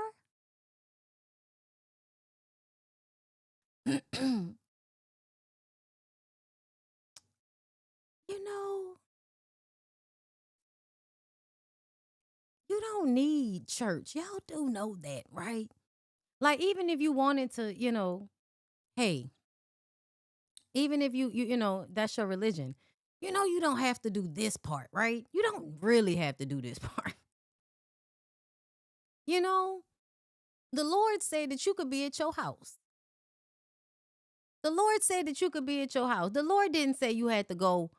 You ain't have to go here. The Lord said you ain't. The Lord ain't say that. I usually say don't play with God, but the way that Drewski is coming at these mega churches is perfection. The best part about this whole thing is Drewski isn't lying or exaggerating. He spits his gum at this old guy asking for some prayers for his sick wife as he's sitting in a Rolls Royce. Who remembers when Joel Osteen closed his church doors when the whole city was dealing with a natural disaster? He was saying stuff like, God didn't tell me to open up them doors. I'ma keep them closed. He only opened up the doors when he realized. So, can I tell y'all how sometimes I feel like the church is just basically another brotherhood space where men can fuck on each other in private and then have power over women and large groups of people and untaxed income from them? Am I the only one that feels like a lot of these niggas are giving, you know, we fucking niggas in the background and fucking niggas in the background, praising the Lord in the front and fucking niggas in the background. Here's another thing about how you got to pay attention to everything being a projection, everything being a projection of an image that they want to promote but not being the truth. It's the same thing in Hollywood, right? In your golden era of Hollywood, right? It's your 40s and your 50s and everything where you're making your Hollywood glam actresses and actors, right? Your Humphrey Bogarts and your Katharine Hepburns and, you know, Marilyn Monroe, like those people. You know how many of them motherfuckers was actually gay, but they were playing straight? Not in an equal amount. Like not a straight person playing a straight person, sometimes the gay person playing a gay person, but no gayness whatsoever. Nobody is gay. Everybody plays straight. That isn't an agenda to force everybody to be straight. Okay? And I was thinking about this in the shower this morning because it plagues me, like how we feel about gay men. And it's because you really do have like this fear that if we stop punishing people for being gay, specifically men, that they're just going to be out in the street fucking each other in the ass. And I think this is when we should just make, you know, reinforce public lewdness laws, you know, and just make sure that people go to jail for shit like that. That way you don't have to worry about it. You know what I'm saying? But I think in the darkness and people hiding these things, I think the most fucked up, harmful things take place, right? I think it's better for people to just be who they are, to be sexually fluid, to, you know, have whatever relationships they would like to have and have parameters and discipline around those relationships. I don't feel like this should be this fucking hard, right? You can wear condoms. You can have protected sex. You cannot have sex with, you know, as many people. You know what I'm saying? Like you could still be single. You could have sex with who you want to have sex with and go about your life. You don't have to like be having sick ass forced orgies of niggas out in the middle of, you know, town square. I don't think it has to go there. I think we can just let everybody be who they are and like not be so angsty about it. Right? But then also still have all the same other laws that we have that's supposed to keep straight people from fucking in the streets. Okay? You know? Because I do feel like sometimes that's what the fear is. The fear is like if we stop punishing men for being gay, if we just accept the fact that sexuality is fluid and it doesn't necessarily mean anything about a person and who they are just because they may like both sexes. I do think we are moving in that direction because you hear way more often now about women actually preferring to date bisexual men for a plethora of reasons. The bisexual men, you know, are more in touch with their femininity, meaning that the men are probably good at sex. Heck, they can hold a conversation. They're not trying to force masculinity.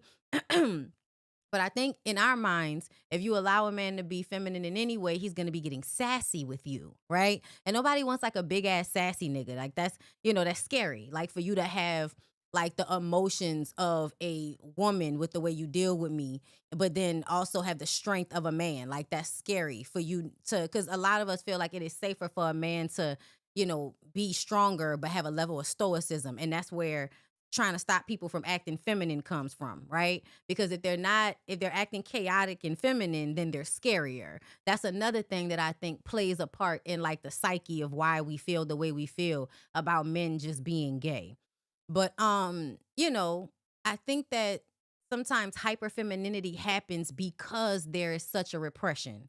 A lot of these, you know, hypermasculine or hyperfeminine is happening because y'all don't even allow for people in the in-between. You really force people into these boxes. You don't allow them the in-between because a lot of people probably would just, you know, lackadaisically move about their relationships however they see fit, right? And we would still have to worry about STDs and condoms and all of that shit because men are carriers, period. So if men are having sex, they're carrying whatever they're carrying to whoever they're carrying it to.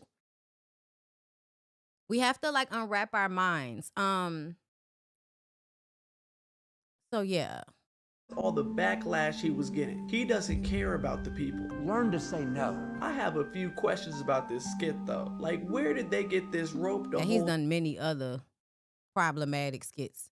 Somebody said, I ain't never hear a women wanting to be with a bi male, shaking my head. I don't know why you're shaking your head about it. That's another thing. Like, so does that, and that, that's another thing. Do you feel like you're superior because there are women who will date bisexual men? Because there are. Girl, I don't know where you are, but on social media, people talk about it. A lot of women talk, like, especially like child in my Discord, a lot of women talk about being in relationships with bisexual men. So yeah, just because you haven't heard of it doesn't mean it doesn't happen. And then also, like, y'all do know. I usually say y'all do know that y'all being straight doesn't make y'all better than anybody, right? You do know that, right? You do know that you being heterosexual doesn't actually make you better than anybody else. And if there is a God, and you die and leave your body here, and then you're just a soul with no anatomy, right? God is not going to feel like, oh, you were a much better person. Like, you had premarital sex and you were mean or rude or you were abusive or whatever the fuck. But hey, you were straight. Like, what? Is that what you think? I don't know. Cause I was thinking about that too. Like I was thinking about how, like, that's another reason why I think a lot of Black people, especially like poor Black people, hold on so tightly to the homophobia and the transphobia, because it allows them some type of pedestal off the ground. Like, it makes them feel like, well, at least I'm not down there, right? And it's weird. It's really weird because, again, you're not actually better than anybody because you're straight. That's not what's actually happening. And a lot of people that are hyper focused on other people's sexualities are actually suppressing the same homosexuality within themselves to be hyper focused on something that really is of no consequence to you. You know what I'm saying? And, I just think it's rude the way y'all like to yuck people's yums all the time. You know what I'm saying? Like, we're all human beings. Calm the fuck down. They don't play with God, but the way that Drewski has Drewski, he's top heavy. Even though he has regular people legs, that top half is no joke. Secondly, who allowed him in their church? Because I know he didn't create this whole set just for this skit. That whole set was looking a little too real. Lastly, where did he find these old people to perform in this skit? Because that old folks don't play about God. He really introduced this old woman talking about she wants to get pregnant. God's not working those types of miracles. All of this stuff is based in reality. I usually say don't play with God. Child, it's hilarious to me. Drewski did a good job, though. Speaking of church people, we're going to flop on over to Donnie McClurkin because he responded, and we did talk about the lawsuit, but I wanted to read somebody's comment. I don't feel superior at all. I'm just not adjusted to the concept of dating a bisexual man. I've always been naive about the subject, to be honest. And fear comes from the unknown. Absolutely. I wasn't speaking specifically to you. But if you needed to say that, great. But you do know that that is where a lot of that comes from with people. There is definitely a feeling like I'm not gay, so that makes me better because gay people are down there, right? They're automatically seen as sexually deviant. Like, there's a lot of narrative put on gay people. And it comes from straight men who a lot of the times are like rabid dogs. And again, sticking dicks in everything all the time, no matter whether they like women or not. Like, you know what I'm saying? Like, can we, like, just put it into perspective for a second. And also, like somebody said in the comments, men lie. Men lie because you will believe the lie, right? So if a man tells you that he's never had a sexual experience with another man and never been attracted to another man, you can believe him if you would like. But you could also have a level of, he might be lying to me. So it might have happened anyway.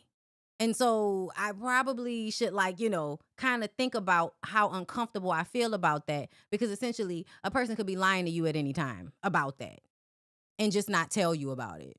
And then what is actually happening? Just your understanding or knowing of it makes you feel uncomfortable. Ask yourself why. You know what I'm saying? And I want us to have these conversations because I know a lot of us are like born into families that project this shit on to everybody. So if you don't have experience being around different people, if you don't have experience with, you know, having relationships that aren't just heteronormative, then you don't know, right? So I am going to have these conversations. I was talking specifically to that person that was giving yuck to a yum. You know what I'm saying? And you know, we shouldn't have that mentality about people. We tend to like feel like people are dirty in a way. And unless they actually stink or look like they have dirt, and even in that, like there's still a level of humaneness you should have with any and everybody, especially if what they're doing is not actually harmful. Being gay is not actually harmful to anybody.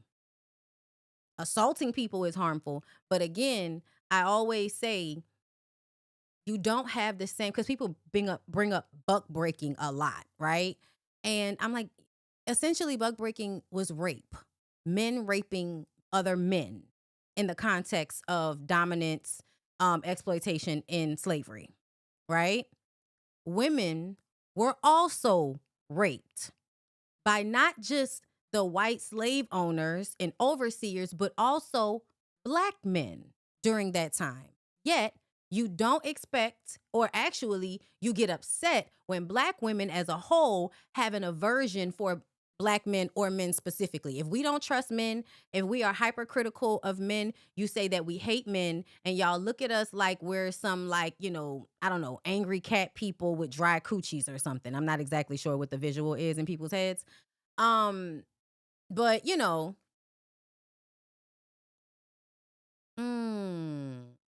we don't have to date gay. I love this conversation.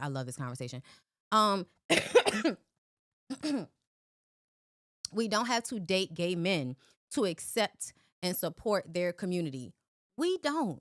And why is that? I also feel like, you know, you have to think about the way you're responding to things sometimes, because I do see that a lot. Like an automatic response to these conversations is like women feeling like somebody's trying to force them into being in a relationship with a bisexual man in order to normalize it.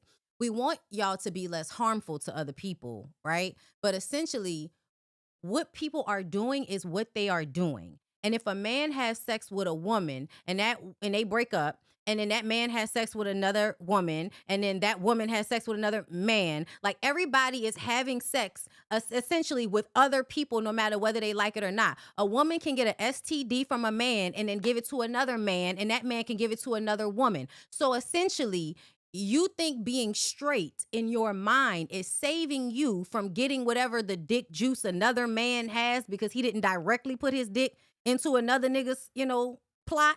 That means that, you know, but it doesn't, we know it doesn't mean that, because we know STDs and fluids and all of that, it doesn't work like that, right? We know that you don't have to have direct sexual contact with someone in order to get a disease that they might have given to another person, because essentially we're all having sex, right? So in order, and then another thing is that y'all being ignorant of it, like, or thinking that it won't happen, right? Like thinking that you can pick a man that's masculine enough to prove that he would not fuck a man because you want to make sure that you're not with a gay man. Then you end up with a violent man, because whenever men are overperforming masculinity, they're violent. Or you know what I'm saying, or abusive. And then a lot of the time, though, the reason why they're performing it that hard is because they actually have something to hide. Because when men don't have anything to hide, this is not really a pressure point. You see how Corey lost his shit? Why is this a pressure point for you? If you're not really gay, like, not, nigga, whatever. Like, whatever the fuck you want to say. I'm not gay. The fuck? That's it. But people's sensitivity about it makes you feel like that there's something to hide. Right? But I want us to have the conversations, because I want us to think about these things. Right? I want you to really think about why you feel the way you feel about these things. Why do you feel like, and all of that? When essentially you could be with a man who you don't perceive to be yuck, and he can have a dick full of AIDS. Like, what do you mean? And I believe that if you have the understanding that men will fuck a hole in the ground, then you know they'll fuck other men, even if they tell you that they don't. And so you shouldn't be ignorant of that fact. You should be on PrEP. You should be wearing condoms. Like, you should be thinking about your health if you know that these niggas be out here. Even if you think they just fucking a woman. A woman could be fucking another man and he could still get something. You feel this safeness in being straight that's not real. It's delusional. That you think you're safe because you're not straight. Because you are straight, sorry. So that's another thing. That's another thing about this that you have to, you know what I'm saying? Like, I want y'all to be clear. I don't trust none of these niggas. And because I assume the worst, I am better off for it. Not that I'm always acting on this assumption or on this, the idea that you could be capable of anything. No, but it does make me keep my head on a swivel, not just trust anything that comes out of somebody's mouth just because they say it, and to make sure that their words and their actions are lining up. It also means that if I'm going to have unprotected sex with somebody, I'm going to need some STD panels. Because I don't trust that just because you say it, that means it's true, because men lie to get what they want from women. And as the coochie card holder, I have to be very, very, you got to be safe, girl. And a part of being safe is being real with yourself about the possibilities.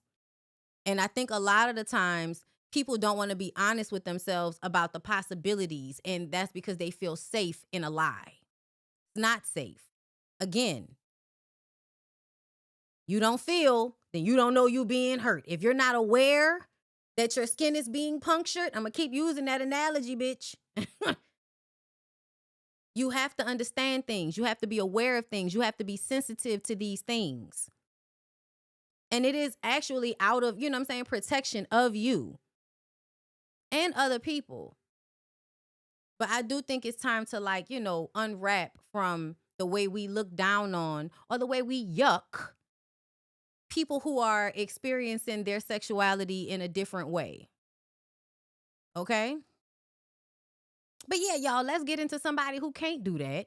Because, here we are. Donnie McClurkin denies rape and sexual assault allegations from his former assistant. Suggests lawsuit could be for financial gain. Oh my God, it's always a money grab. It's always a money grab. Y'all are always grabbing dick. I want to address something personally. You've heard a lot that's been going on. You've heard many different accusations lodged and alleged.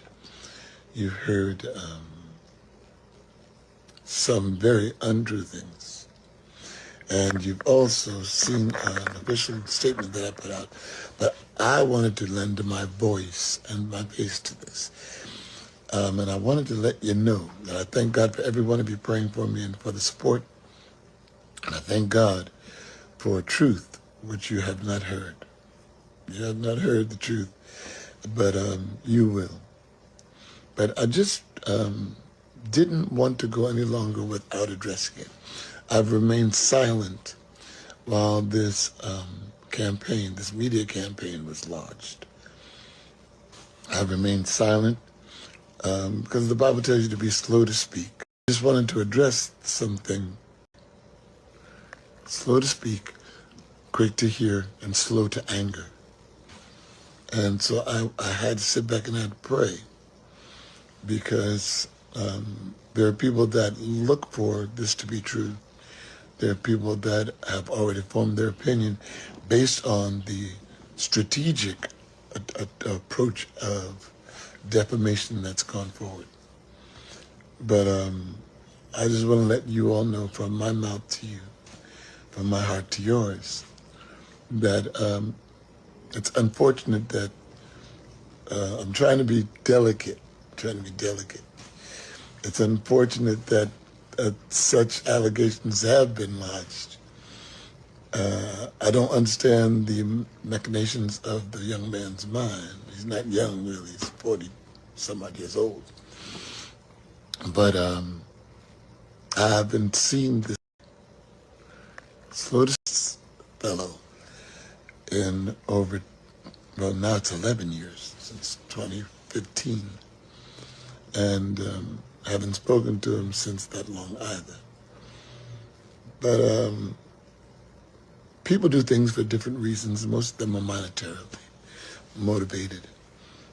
And it's a shame. It's a shame because to consider yourself or to proclaim yourself to be a victim of something that didn't happen discredits the people that it has happened to. And it's a shame. Okay, so you already doing a lot. You already doing a lot off rip that would make me feel like you doing too much. You're doing too much, sir. I'm gonna just say it like that. But the one thing that I do know is that truth will always prevail. And the disturbed minds of other people cannot prohibit the truth from speaking loudly. Although a lie is very loud and boisterous and quick, the truth is very slow walking, fellow. And it takes a moment, but it comes to the foreground. And it takes. Yeah, he said a whole bunch of nothing. He said a whole bunch of fucking nothing. As far as I'm concerned, you know, you're guilty until proven innocent. And I don't even really think that you can prove that you were innocent in this situation. I just think it's his word against yours and the evidence that he's able to provide. But that a email was put on social media. I'm not sure how real that was. You know what I'm saying? You know, you can't believe that anything is real these days. But at the same time, just the fact that you would have a pray the gay away agenda, to me, automatically puts me in a mindset that you are trying to take advantage of these children or these young people in some type of way. It feels that you would groom them. It feels that you would take advantage of their confusion. Like, because how else are you going to scratch your itch? And it needs to be done with people that are already kind of looked down upon. If these people are coming to you for this, they're already somebody that's been suspected of being gay. So that means people will automatically discount what they say. It's prime picking for you to pick these people to groom. They would have been of age, but they would still be vulnerable in a way that you can manipulate them. And you know this.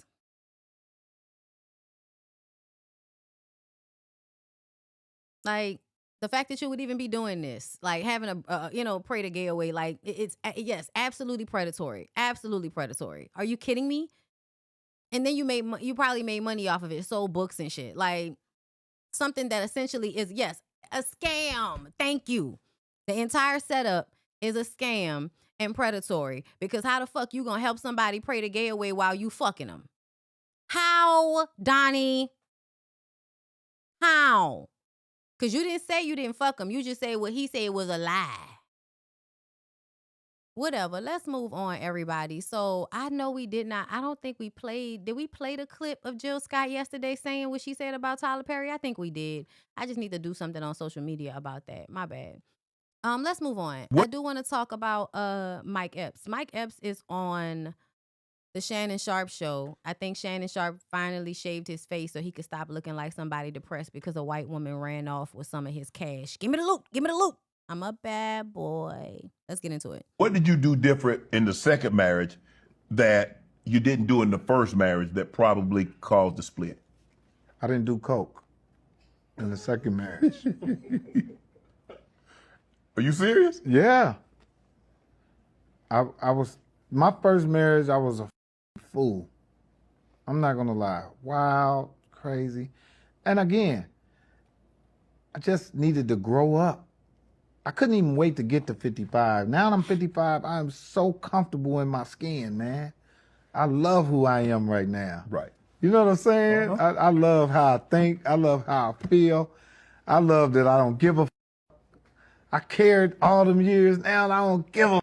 Like everything. And I love it. Right. You know, but that's what helps me with myself. That's what helps me with my sanity. Are you and your wife still good your first wife still on good terms? Yeah. I like that. Yeah. We don't talk like friends, but y'all have kids together. We ain't arguing. Yeah, we ain't arguing and fighting. All my kids' mothers done great jobs with I didn't pick bad women. Right. Okay? They picked the bad man. Yeah, pretty much. It just didn't work out. Right. And it's okay. I remember one time the first time I met my wife, I came in the house high. And she said, if you ever do that again, we'll never be together. And I never did it again. And that's been some years ago. Oh. Ain't that some shit? Ain't that some shit? I think that's so convenient that you can shit the entire first relationship and smear the shit all over the walls. Okay? You could smear shit all over the walls. And then get into this next relationship and act right. And then act as if you've grown. And I'm like, has there been any repair? Because if you haven't repaired the relationship, you ain't did shit. You just moved on to a new woman and didn't shit in the same way. That's all you did, nigga. And to me, that's not good enough. You want a fucking pat on the back. You feel great about yourself. After you finish treating everybody like shit, now you feel great about yourself. Great. Great. Ah, my God, on today. I thought I was going to be able to be that person with her. Like, let me show her this other, because she didn't know. I said, let me show her this other side of me. Hi, come in the house. She was like, if you do that shit, it's over. It was a test. And I respected that. And I wanted to be with her that Is that bad. the type of person that you needed? Hell yeah. And to act as if the first wife never did any of that. Mind you, I believe him and the first wife got kids and shit, right? Ain't that funny? If I would have been with somebody who would thought that was cool what I did, I probably would be sitting here. You'd have been back at square one. Yeah, probably been would have. dead. Anything could have happened. So sometimes you have to have people threaten you with not being in your life. That's right. To make you, it's either this or that. So And that is true. And that is how men work. And I tell y'all that all the time, that men treat you like, you know, as a woman, oh, you take it or leave it. Like they, you know, like they the fucking prize. And I keep telling y'all, stop thinking like that. Okay? Stop thinking about that. It's either we're going to be egalitarian or I'm better than you. It's never going to be you being better than me. That's just not realistic. I picked that. Mm-hmm. I picked a good wife. She's a beautiful mother to my kids. Great wife. Very smart. You know, she's a producer herself. Okay. Yana Van Zant, different shows like that. So she understands the business, which I've got blessed with that. That's Code Shannon to get $50 in lineup. And then she looked younger. Then she looked, you know, either, you know, racially ambiguous in some capacity, right? So it fits the moniker. And if I was his ex-wife somewhere, I probably would have been rolling my motherfucking eyes. Like, great. After you done abusing me, now you can move on to her and act as if she was better than me because she wouldn't allow what I allowed, as if you're that different. As if you're that different. When the truth of the matter is, you may not be doing cocaine anymore, but it's not because of her. It's because your ass might die. That's for one. And probably as you get older, you know, these hoes ain't, you hold on to whatever the woman that you could get the closest to death, you hold on to her for dear life because you ain't going to be able to trust nobody else.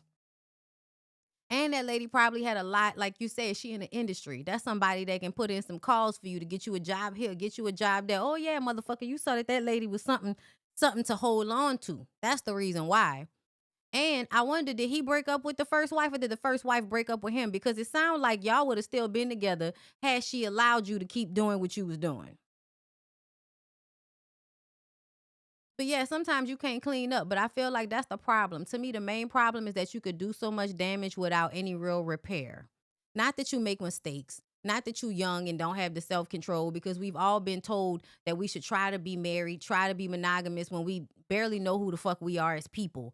And we're supposed to be taking care of other people and taking care of children, and you don't even know what you really want. You don't even know what you really like. That's what we're being taught. That's how we're being socialized in our society, okay?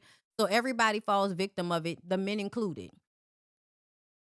But ultimately, it is you're just trying to get a woman that you can get the most out of. And once you have sucked from her and took everything you could until there's nothing to take anymore, then you could happily go move on to a new supply and make yourself look like the good guy.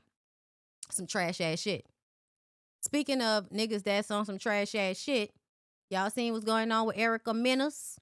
Okay, it says that Erica took to Instagram to share after a long and grueling court battle. Safari has finally been ordered to provide financial support for their children. In her lengthy caption, she wrote, "For 2.5 years and counting, I've endured malicious flings, unnecessary legal attacks, and intentional financial pressure, all while being the only consistently present parent for my 2 youngest children." According to Erica, Safari had previously refused to contribute to medical care, education, childcare, and the everyday cost of raising 2 growing children. However, Erica says her days of handling the children's expenses alone are finally over. After years of intentional hardship and financial burden placed on me, I finally stood up for the I finally stood up for the expenses I've carried alone, she explained. Asking for half is not asking for too much. It's asking for what's right. Children have 2 parents, even when only one consistently shows up. She added that her legal fight with Safari isn't entirely done, noting the reality remains there is still an ongoing attempt to drastically reduce child support, despite the fact that I remain the primary parent and carry the true financial weight of raising children. A weight that simply isn't understood when parenting is inconsistent, optional, or absent. Safari has yet to address the reported ruling. My God. And y'all, this is one of them situations where y'all know I don't like, Erica Mena, because I feel like Erica Mena is another one of them, colorist. I hang around black girls because it makes me feel better to be the spicy Latina in a group of regular black girls. Like, I think a lot of Latina women, Evelyn Lozada, her, like the ones that want to date black men because their own men don't fuck with them for whatever reason. Or they just choose to be with black men because black men are highly coveted by other women or women that are in some ways of color and want to, I feel like on some level, like the Latinas who might, like Cardi B, that might have a Dominican grandmother that's a dark-skinned black woman, you will, you in some ways want to retrieve that. So you go and fuck on these black men. You don't really unwrap yourself and deconstruct from the anti-black and colorist rhetoric you've been socialized to, use whenever you mad at somebody. But this is the type of personality that these women are. However, in this specific situation with Safari, it kind of makes me feel like if you were a better person, Erica, you would have been able to see how fraudulent he was. But because you're actually a fraudulent person, you were easily manipulated because you manipulate people because you're always trying to use your emotions or your sex appeal or your anger to manipulate other people into doing what you want them to do. You're easily manipulated by a man who's doing the exact same thing to you. And I found that recently, because people who often manipulate are always waiting to see if their manipulation worked. So the other person, the ball is basically in their court. So if she wanted to manipulate him in some way, the ball would be on his court. He would either be like, I can manipulate her back. I could be honest about how I actually feel, or I can lie about how I feel in order to get the desired response out of her, to not give her what she wants, to not give her the response that she's looking for, because I think I know what she wants me to do. So I'm going to chess play. That's how a lot of niggas be, just in casual conversation. So I know that this is how they move in relationships, right? And that's where the psychological abuse shit comes in. And I think Safari played a lot of psychological abuse games. And I've thought of this recently. Men that are raised primarily by women, they really, really become good at mental and emotional manipulation because they grew up around women, right? They don't have to necessarily use physical strength against you all the time, because essentially they can say things that are going to eat you the fuck up. You know what I mean? They've been around talking people, right? Men be grunting and shit. Women actually talk and express feelings and emotions, and they say things. And I do think that a lot of the times men that are raised primarily by women, they are much better at verbal and emotional sparring than some of these other niggas are. That's why the other niggas tend to be, they just neg you and then put their hands and feet on you or cheat on you. You know what I'm saying?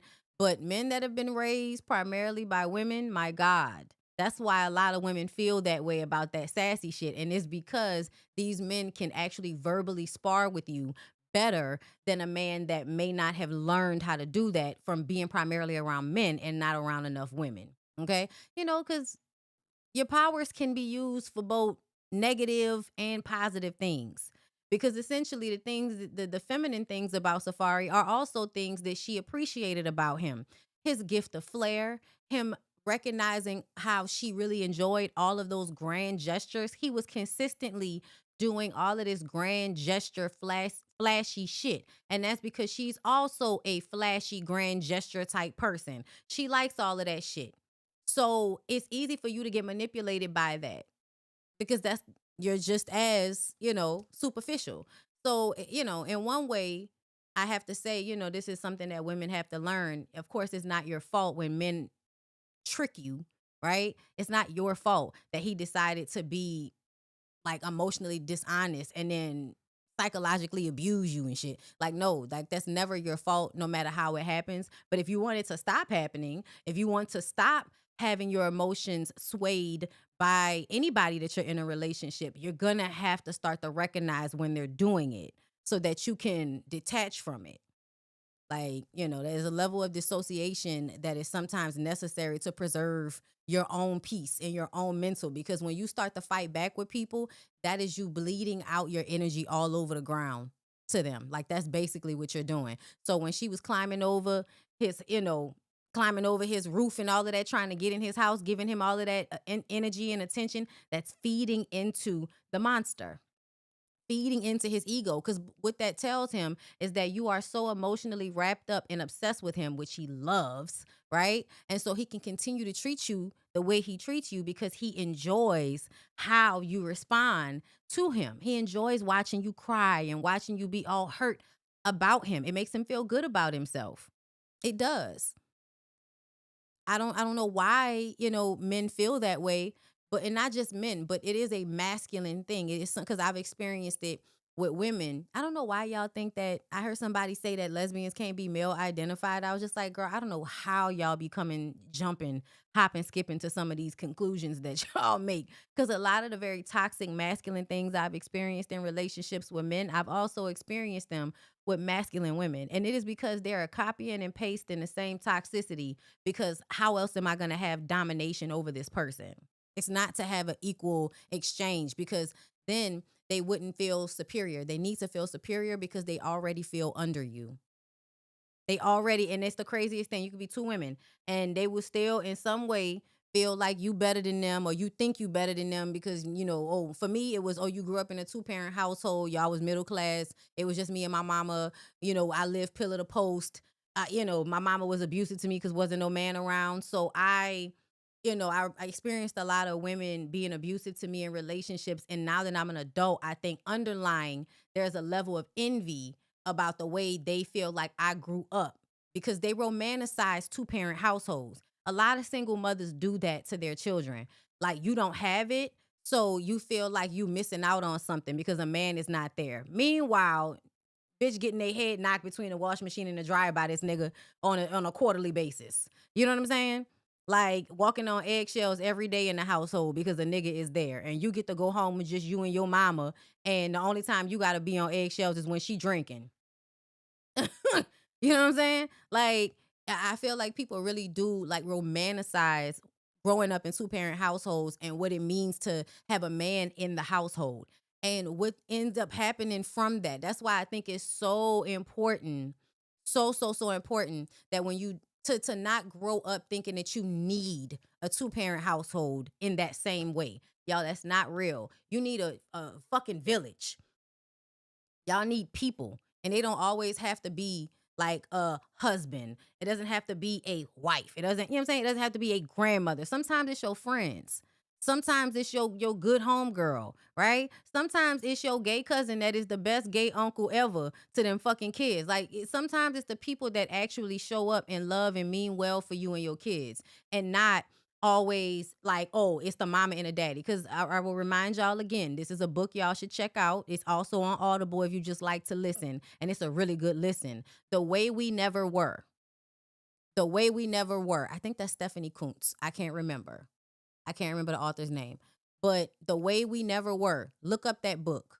And it'll explain to you how the reason why you feel the 2-parent household is the way, you know, houses are supposed to be is because marketing, television, commercials. That's what that made you like. It makes you think that the nuclear family and that setup is the only way and that's the best way. When the truth of the matter is, no, people need entire, like, you need cousins and aunties and uncles and grandmothers and grandparents and good friends and cousins. Like, you need other people. You need other people, y'all. Okay?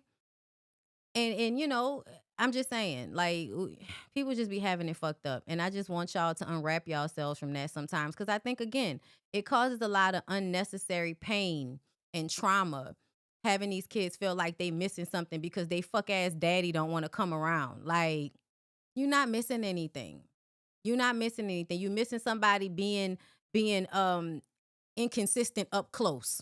Because a nigga could be in your house and not be emotionally invested in the household.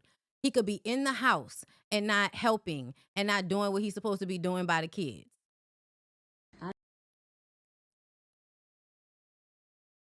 Now, I saw this and I want to talk about this. And this is another situation where I talk about, you know, this bleeds.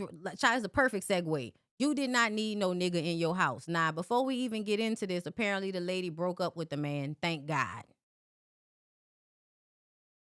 I didn't think I didn't. Does he do it at his father's house? I don't know what he does at that house. Okay, I guarantee he doesn't go lay in his father's bed. I'm not gonna speak on that because I don't give a fuck what they do over there. Okay, well, when I get dressed, we're gonna have a conversation about it. If y'all want to screenshot the book, it's on the screen right now.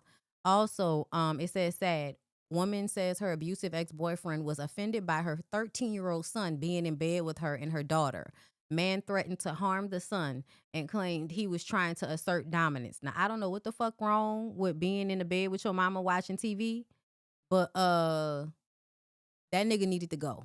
Because I'm going to make it very clear. Because here again, you allow him to raise up against me. That's what caused the last incident. That is disrespectful. I almost hurt him.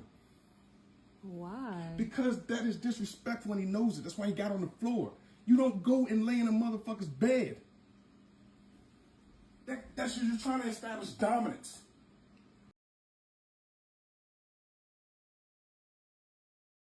No, you're trying to establish dominance. And you don't want him to feel comfortable enough to be laying on the bed because you want to be able to control everything because you as another male want him to know that you're on top. That's why you want him to go and be on the floor instead of in the bed like his sister. And this is another thing about them fucking gender roles and how y'all, you know, humiliate and traumatize boys into manhood. This is how you create a young man with a whole bunch of anger that eventually somebody is going to have to get the brunt of. I don't think that was. I think it was innocent, but That's it was. What you think, Jen, as a woman, and you can think that as his mother. But I'm telling you, as a man and a man of this house, I almost hurt that boy. Oh, and wow. you think I'm playing, and I'm not. She said, "Oh wow."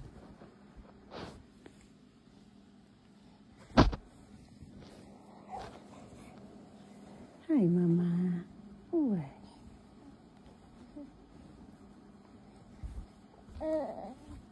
And this is how they act, y'all. A lot of men. Why? This is, to me, we just finished talking about Erica Mena and Safari. Right after she had that kid, he started acting fucking crazy towards her and talking to her crazy and telling her he didn't want her to get pregnant again because she got fat when she got pregnant the first time. Lady was not fucking fat. But y'all remember how he was talking to her before she got pregnant with the son? And it is because they view themselves, even if they don't want to admit it, they view themselves as your baby and your child. And they are the only ones who should be sucking on your titties. That's how they feel. Even though titties are not supposed to be for them. Our titties have fucking milk ducts behind them, specifically for them to feed babies. But because they also tighten up your uterine walls, it gives you a little jolt when your man does it, okay? But it fucking hurts when children do it, okay? Either way, our bodies are supposed to be used for multiple things out this motherfucker, okay? We got a whole bunch of uses, bitch, okay? That's why you got all of these fingers and shit. You got to be able to do all kind of shit. But men really think that the woman is just for them. And so when the children come into the situation, they get territorial about the woman and start to feel like they have to, prove dominance. My dad would do the same thing. Make us feel uncomfortable while we all in a living room together so that me and my sister will just go in our rooms so you and mama could be in here together, just the two of y'all.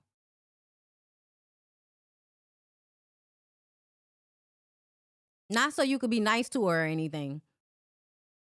But like, yeah. It was like you couldn't get a moment. That's why we used to be in the bathroom with her. That's why you couldn't take a shit without one of us coming in the bathroom, because it was like the only time we could be around you without feeling like we were being surveilled or looked at funny. Like, you need to hurry up and get away from her. You need to hurry up. Like, that shit, you could feel that shit. They don't always have to say it, but you could feel it. And that was my fucking daddy, y'all. My dad. But he was like that with me and my sister about my mama.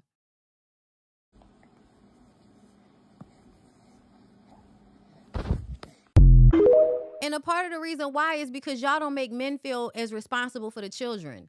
I need to go find what culture that was. I want to say it was Hawaiian, or like maybe a Southeast Asian or Polynesian, like one of those cultures. Their mentality about family, and it might have been in the way we never were, but their mentality about family is in community is whatever child is closest to you, that's the child you're responsible for. You don't dote on and give all of this extra just to yours. You think about all of the children in the community as yours. And of course, these communities were smaller, so it was easier to make sure people wasn't fucking the kids and shit like that. You know what I'm saying? But there is a level of if the community cares about the children and the children are the center, then that means all of the adults have to be responsible for the children, which means you can't feel like a woman only belongs to you and then act weird and act, fucking, controlling or dominating or, holding the woman so that she can't be, given, so the children can't have access to her in the same way. But yeah. Talking about her son. He was talking about the son. He ain't say nothing about the daughter in the bed. Mad about the son being in the bed. Talking about this is like acting like this boy wants to fuck his mama. Like y'all really go dumb with it. Y'all really go dumb with it. Yeah, he's perverting the mom's relationship with her kid. Absolutely. Absolutely. And that's another thing I've been peeping. People that try to pervert things that aren't perverted. Like sometimes, yes, y'all, you have to pay extra close attention because motherfuckers do be doing shit in plain sight, right? Like we talked about the Nickelodeon shit and we find out like the type of shit they do in plain sight, right? That's one thing. But there are other times where y'all pervert things in a way that make me feel like it is coming from a dark place within you. Like that conversation that was happening on TikTok about naked moms and shit. Like a lot of us just came to the conclusion like that those of y'all that are tripping out behind this, y'all are,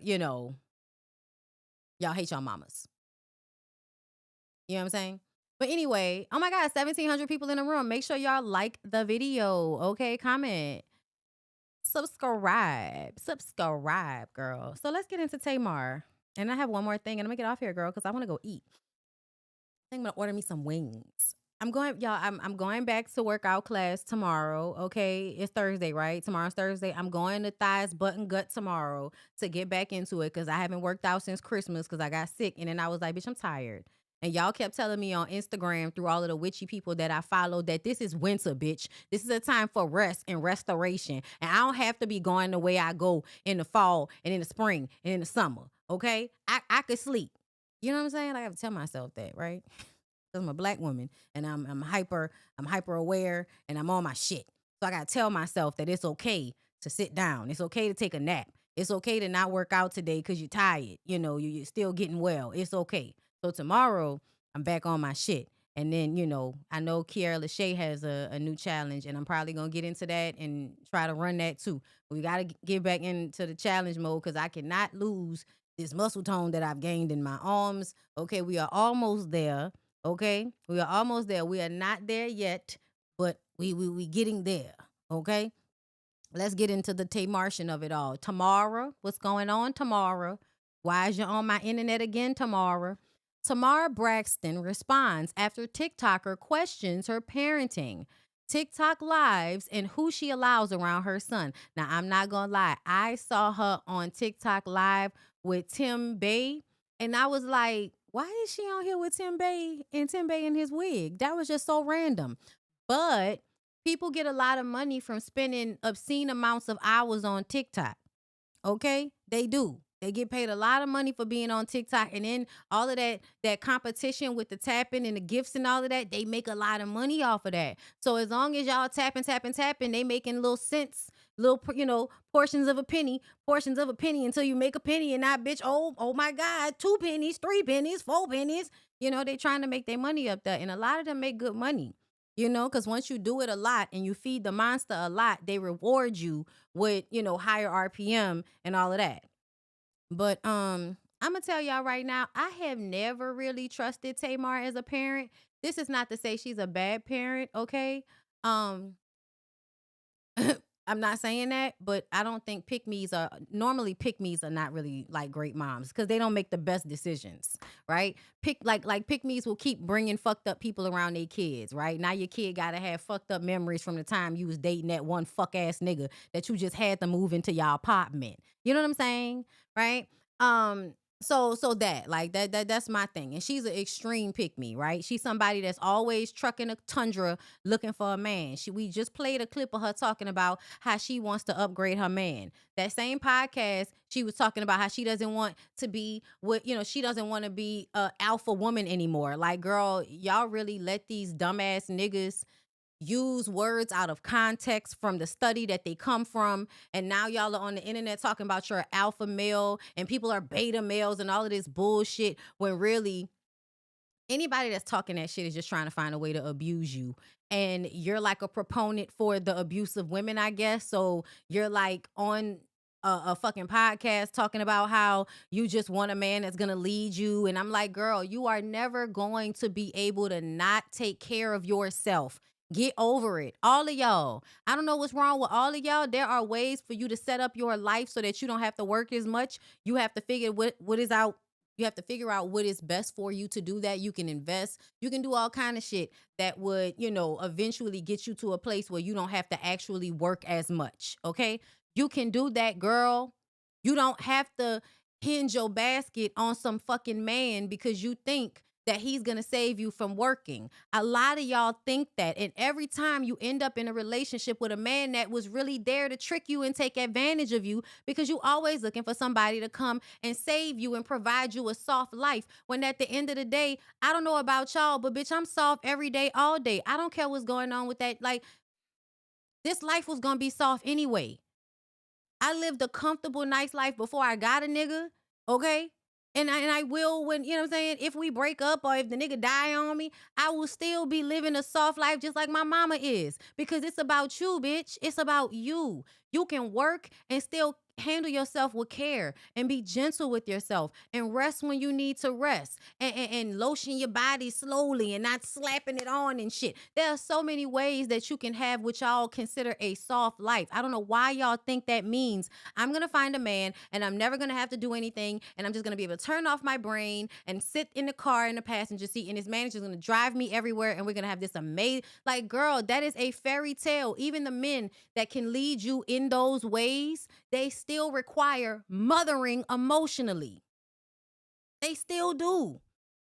I know my pa was like that. That nigga was in control of everything. That is a nigga that will lead you somewhere, okay? And you would have benefits after it, right? I come from an old school nigga, a boomer, born in 48. My mama is still on insurance that my dad got when he was working for fucking Union Carbide, girl. Like, trust me, I understand what it is to have a man that makes you feel like you can have a soft life. There are always trade-offs. I don't know what be going on? I don't know how much more evidence of women living their lives out here y'all need to see in order to stop thinking that you're gonna be this ultra exception to a fucking rule every time. No, you're not. You're not gonna be an exception. What you have to have is a lot of discernment and the ability to put yourself first and love yourself more than any relationship. That's the only way you're gonna come out on top in any of this shit. That's the only way. Not by handing over, you know what I'm saying, what you imagine your masculinity to some nigga. Like that's weird. Go die in a car crash. Seriously, this has gone too far. Tamar was responding to this post that I put up saying that, damn, Tamar, you told somebody to go die in a car crash? What did she say like that? basically let anybody in her house. The other night, Saucy Santana was doing a live from Tamar's bathroom. And I'm like, damn, did you learn any lessons? So I wrote that post. And I ain't about to even go there. Because this is the same person that came on Beyonce's internet and told us that somebody mysteriously went inside her apartment and beat her all up in her mouth and knocked out all of her front teeth. Girl. Something like that. Call your therapist. Ugh. Go die in a car crash. Seriously, this has gone too far. Tamar was responding to this post that I put up saying that, damn, Tamar. Psychology eats. I need to go see what the girl said. I need to go see what up is said. Hold up. Back up on up out of this. Hold up. What that said? Psychology. Did I spell it wrong? I can't see. Yeah, hold up. Psychology eats. Is that what it was? Yeah, psychology eats, bitch. Hold up. Let's go on over there. Calling me. Hold up, y'all.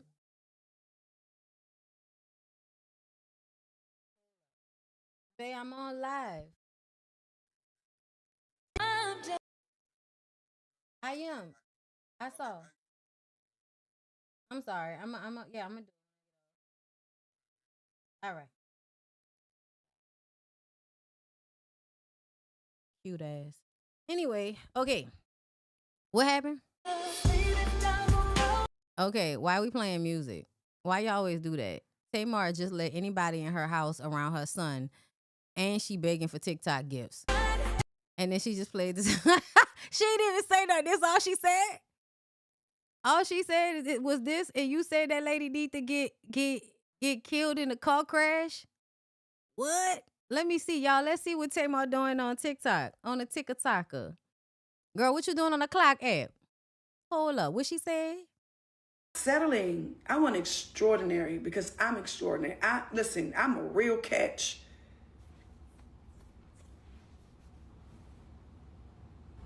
I cook, I clean, I make my own money, and I'm soft. And girl, they're always advertising for a man. Always advertising for a man.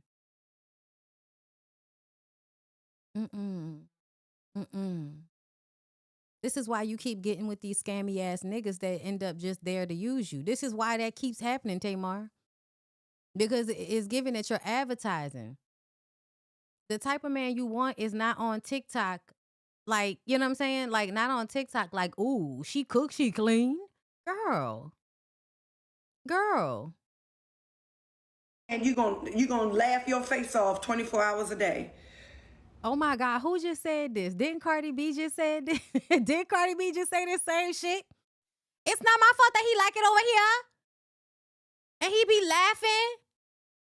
Okay? Chuckling and shit. It's not my fault.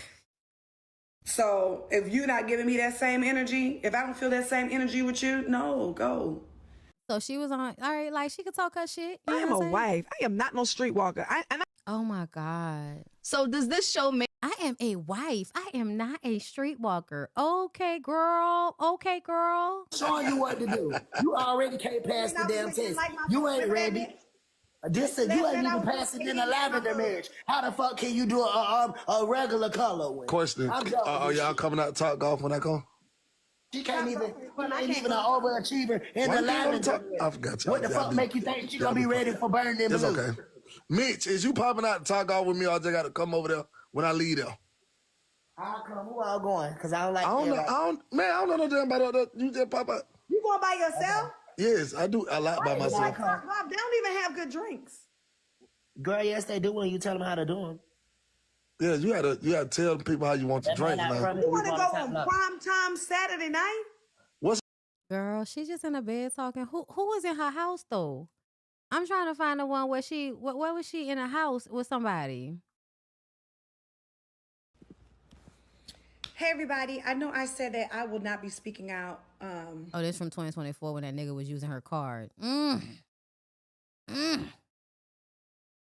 me see. Was there anything else?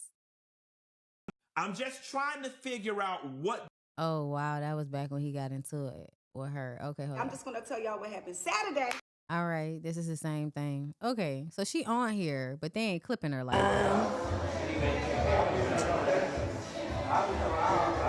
I'm at a Christmas party, and people are here, y'all. We'll talk about that tonight. Who was that, girl? Who was that, Tamara? Who was that? Hold up, let me go to her page. Girl, what you got going on your page? Princess Mari. Hair is laid. Hey, does Tank Martian got talent? Yes or no? True. Yeah, I'm taking school. So what, talent? What we doing? Yes. Oh. Blue. Okay. Okay, so we just on TikTok playing games. Titties. This way, I'll make sure I get my way. And since you ain't wanna love me, I'm gonna Okay. I want to remember Shatira and Smell good. Okay. He shifted your uterus. Oh, so stupid. Oh, y'all, wow. I'm already full, but I'm about to get full. Okay, Tamar. Oh, did y'all see that they coming out with a new Love and Marriage? What's up, everybody? So yeah, I mean, I guess she been on live, and y'all think that Tamar is a celebrity that's not supposed to be on live, but no, she's not, honey. She's right down here with us. She's right down here with us, girl. But damn, you ain't have to wish for that lady to get hit by a car and die. That was a lot. All for that. Y'all do judge celebrities like real hard for doing the same shit that everybody else doing. It's hard out here for everybody. Everybody ain't making money out this motherfucker. I don't know what y'all think going on. The world outside ending and y'all on the internet surprised that a bitch doing TikTok and asking for gifts. Like, I'm not mad at Tamar, girl. I'm not mad at it. You better get it how you live. Now let's get into this, y'all. I think this is the last thing that I'm gonna come to y'all about.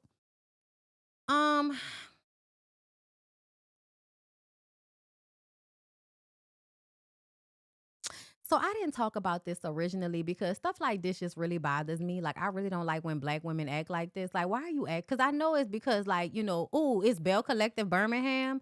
Okay, that's what it is. My bad. Before we even get into this, I thought I had saved it. I thought I saved the notification, but let me go to Carlos' page because I think he posted it. Carlos. Okay, let's go to Carlos's page. Let's see. Yeah, here we go right here.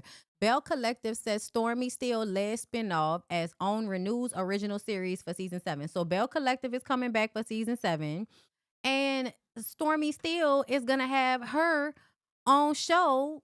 Yes. Okay. I think this is going to be very interesting. Do I have high hopes? Not at all.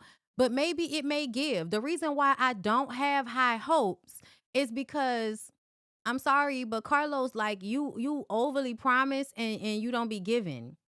Like you overly promise and you don't be giving like that. Like, you know, the only reason Love and Marriage Huntsville is actually any good right now is because they're finally having the conversations we've been wanting them to have since fucking season 1. Okay? It took for Melody to leave the show in order for y'all to actually focus on the storylines of these other people. And now y'all want to talk about it and we barely care now. Okay?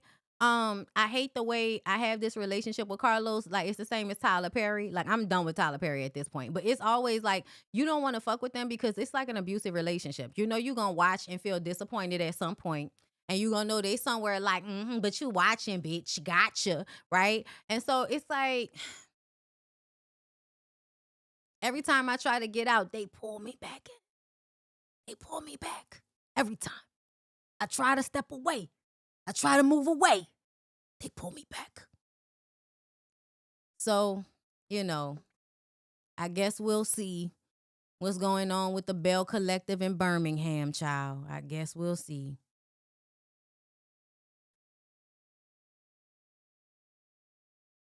There it is. All right. Stormy looks really good. Really, really good. She's doing great. She's doing great selling all of her products. I hear very great things about them ever since she fired that white man and, you know, moved on from there. Okay. I've heard really great things about Stormy and all of her products. I have not bought them because I don't do like 50-11 cents and all that on my body. I have sensitive skin. I'm prone to eczema. So I be over here using Aveeno and shit. Like, I can't be, I might add a little bit of an EO every now and again. But I put the wrong shit on the crevices of my legs and I'm laying on the bed rubbing the back of my leg with a fucking brush. I can't be doing all that. The shit making me itch just thinking about it. But it look like it's doing good, okay? I love a smell good, okay? I love a smell good. Now, back to the homophobic bitch, okay? Because, girl, what the fuck wrong with you? And who raised you? Because that's what it be feeling like. It be feeling like your mama didn't like you. Like, anytime y'all be, especially like y'all be coming at me weird in the comments and all, you got a bad relationship with your mama? Do you feel like your mama didn't like you? Do you like your mama? Because why are you talking to me like that? The only reason I could think you talking to me like that is because you don't like women. And the only reason you wouldn't really like women is if you don't like your mama. I'm just saying, like, I like my mama. Okay? I don't know what be going on. Please back up. But this is, I don't like my mama. My mama was abusive to me. My mama accused me of fucking her boyfriend when I was like 10. Like, this the energy this young woman is giving. Boy, get out of here with your game. Alexandria police say this woman is 34-year-old Shabrittany Colbert, the man taking the video. Shabrittany? Girl, not Shabrittany. Told police he was grocery shopping at the Giant on Duke Street on Christmas Day, and he didn't know Colbert when she... You did this on Christmas? Oh, yeah. She just came from her mama house. Something terrible happened down to them people's house. She probably got talked too dumb. She probably got sent to the store by her mama. Like, she probably got sent to the store, right? Like, this is given, I had to be around my family members that I hate and they hate me. She's a black Israelite. Oh, yeah, girl, absolutely. Male identified, pick me, righteous ass motherfuckers. Oh, yeah, that's absolutely given, my mama let her boyfriend touch on me, you know what I'm saying, for all of the black men, because she just wanted to save the black men. So she let that nigga touch on me on my private part when I was like 10. Okay, that's the energy. Like, look at the anger in this lady's face. This is pain. Began making derogatory statements about his sexual orientation and allegedly assaulted him. I want you to back up. Christmas. Alexandria police say Shabrittany Colbert initially got away. She was later arrested in Prince George's County and will now be extradited back here to Virginia to face multiple criminal charges, including assault and battery and eluding police. The arrest comes as Alexandria police are unveiling a new formal hate crime policy that's been in the works for about a year. Under the policy, police officers would create a report for all hate-related incidents and notify their supervisor, who would then tell the police chief. A detective would immediately respond to start investigating, and the department would put together twice-yearly reports on hate crimes throughout Alexandria. Hate crimes are not just crimes against individuals. They are offenses that threaten the entire community and undermine the fundamental principles of dignity, equality, and safety. Data from the Justice Department for Virginia shows from 2021 to 2023, hate crimes more than doubled. The Alexandria Police Department says they typically see between 1 and 4 hate-related incidents each year. One bias or hate crime is too many for our community. After Shabrittany Colbert is extradited back to Virginia, prosecutors say she could face what's called a bias enhancement, which would mean stiffer penalties if she's found guilty. Please back up. Boy, get Back out of up. here with your game. Alexandria police say this woman is 34. Girl, 34? 34? Girl, you're 34? It's absolutely given. I was in my feelings. I was being hyperbolic because that's really what be happening. Y'all be upset about other things, and then like the homophobia, the colorism, the featureism, the texturism, those things kind of seep out, or you throw them like a fucking rocket launcher at somebody's head.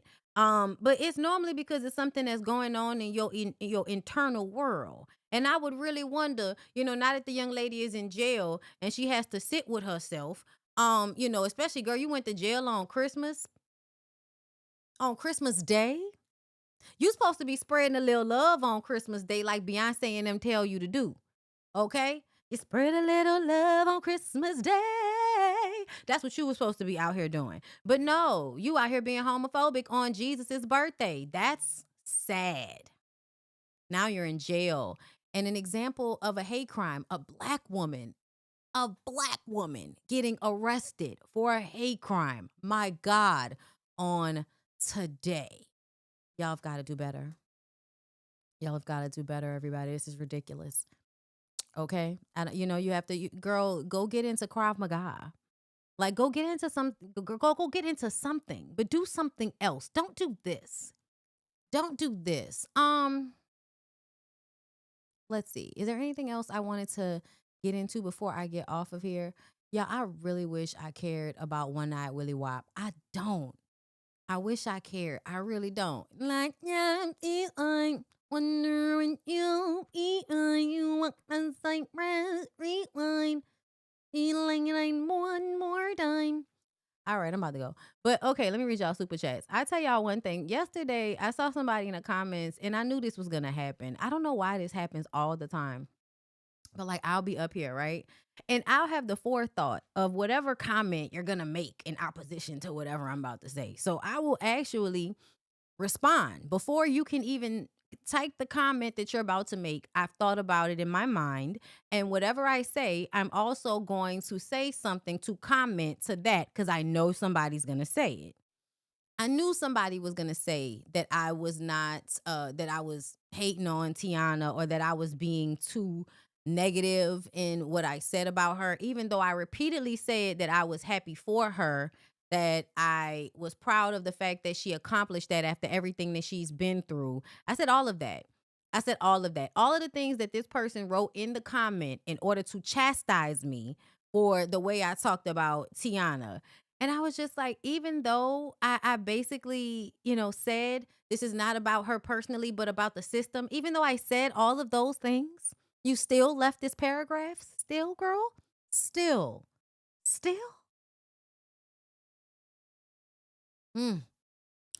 Feels like you just want to tussle. Yo, fine ass auntie, thank you, love. Systematic racism is when your director has a high school diploma, your senior manager has a bachelor, and your junior manager has a master's. Guess what color they are? That's exactly what it's like. Peace to Mateo. Thank you. Corey got new dentures to take out for the next DAC to the throat. Wow. And I can see it right now. Okay, detaching his whole ass jaw to put some football playing nigga's dick right inside. Let's see. What else is going on? Here we are. Thank you so much, Self-Made SM 2068. Anton is a perfect example of a C student, his words, who is loud and wrong. The trauma can be epigenetics, ethnogenesis, passed down through generations. C. Holmes and Anton are the same person. They are. That's why I said it was Corey versus Mega Corey. Okay? Scott versus Mega Scott. Peace to Mateo. Thank you, babe. Always beware of patchy beard motherfuckers. Yes, you always have to be wary. Pick-me's never get chose, ultimately. They don't. It's sad. Men are more interested in finding free women and breaking them. Thank you for another one, piece to Mateo. May hypertension take both of these motherfuckers to the devil. You know, somebody asked why that other guy up there is still alive, and I'm like, because evil doesn't die. It's unfortunate. Self-made gave me another one. Thank you. Gotta push the boundaries, Bondi. Gotta lay out the uncomfortable truth in the community to make it better. Anton and Holmes are the same person of a different coin. I know that's right. I agree. Piece to Mateo said, I wonder if Jess collect a check every 1st and the 15th. It is highly likely. Baltimore, it's highly likely.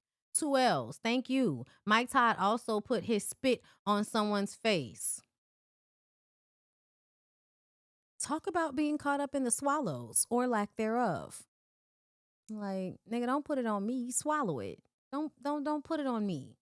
Right? It's the same thing Cassie should have told Diddy. Don't put it on me. Just swallow it. Just shrink it. Don't put it on me. Miss E, thank you for the super chat.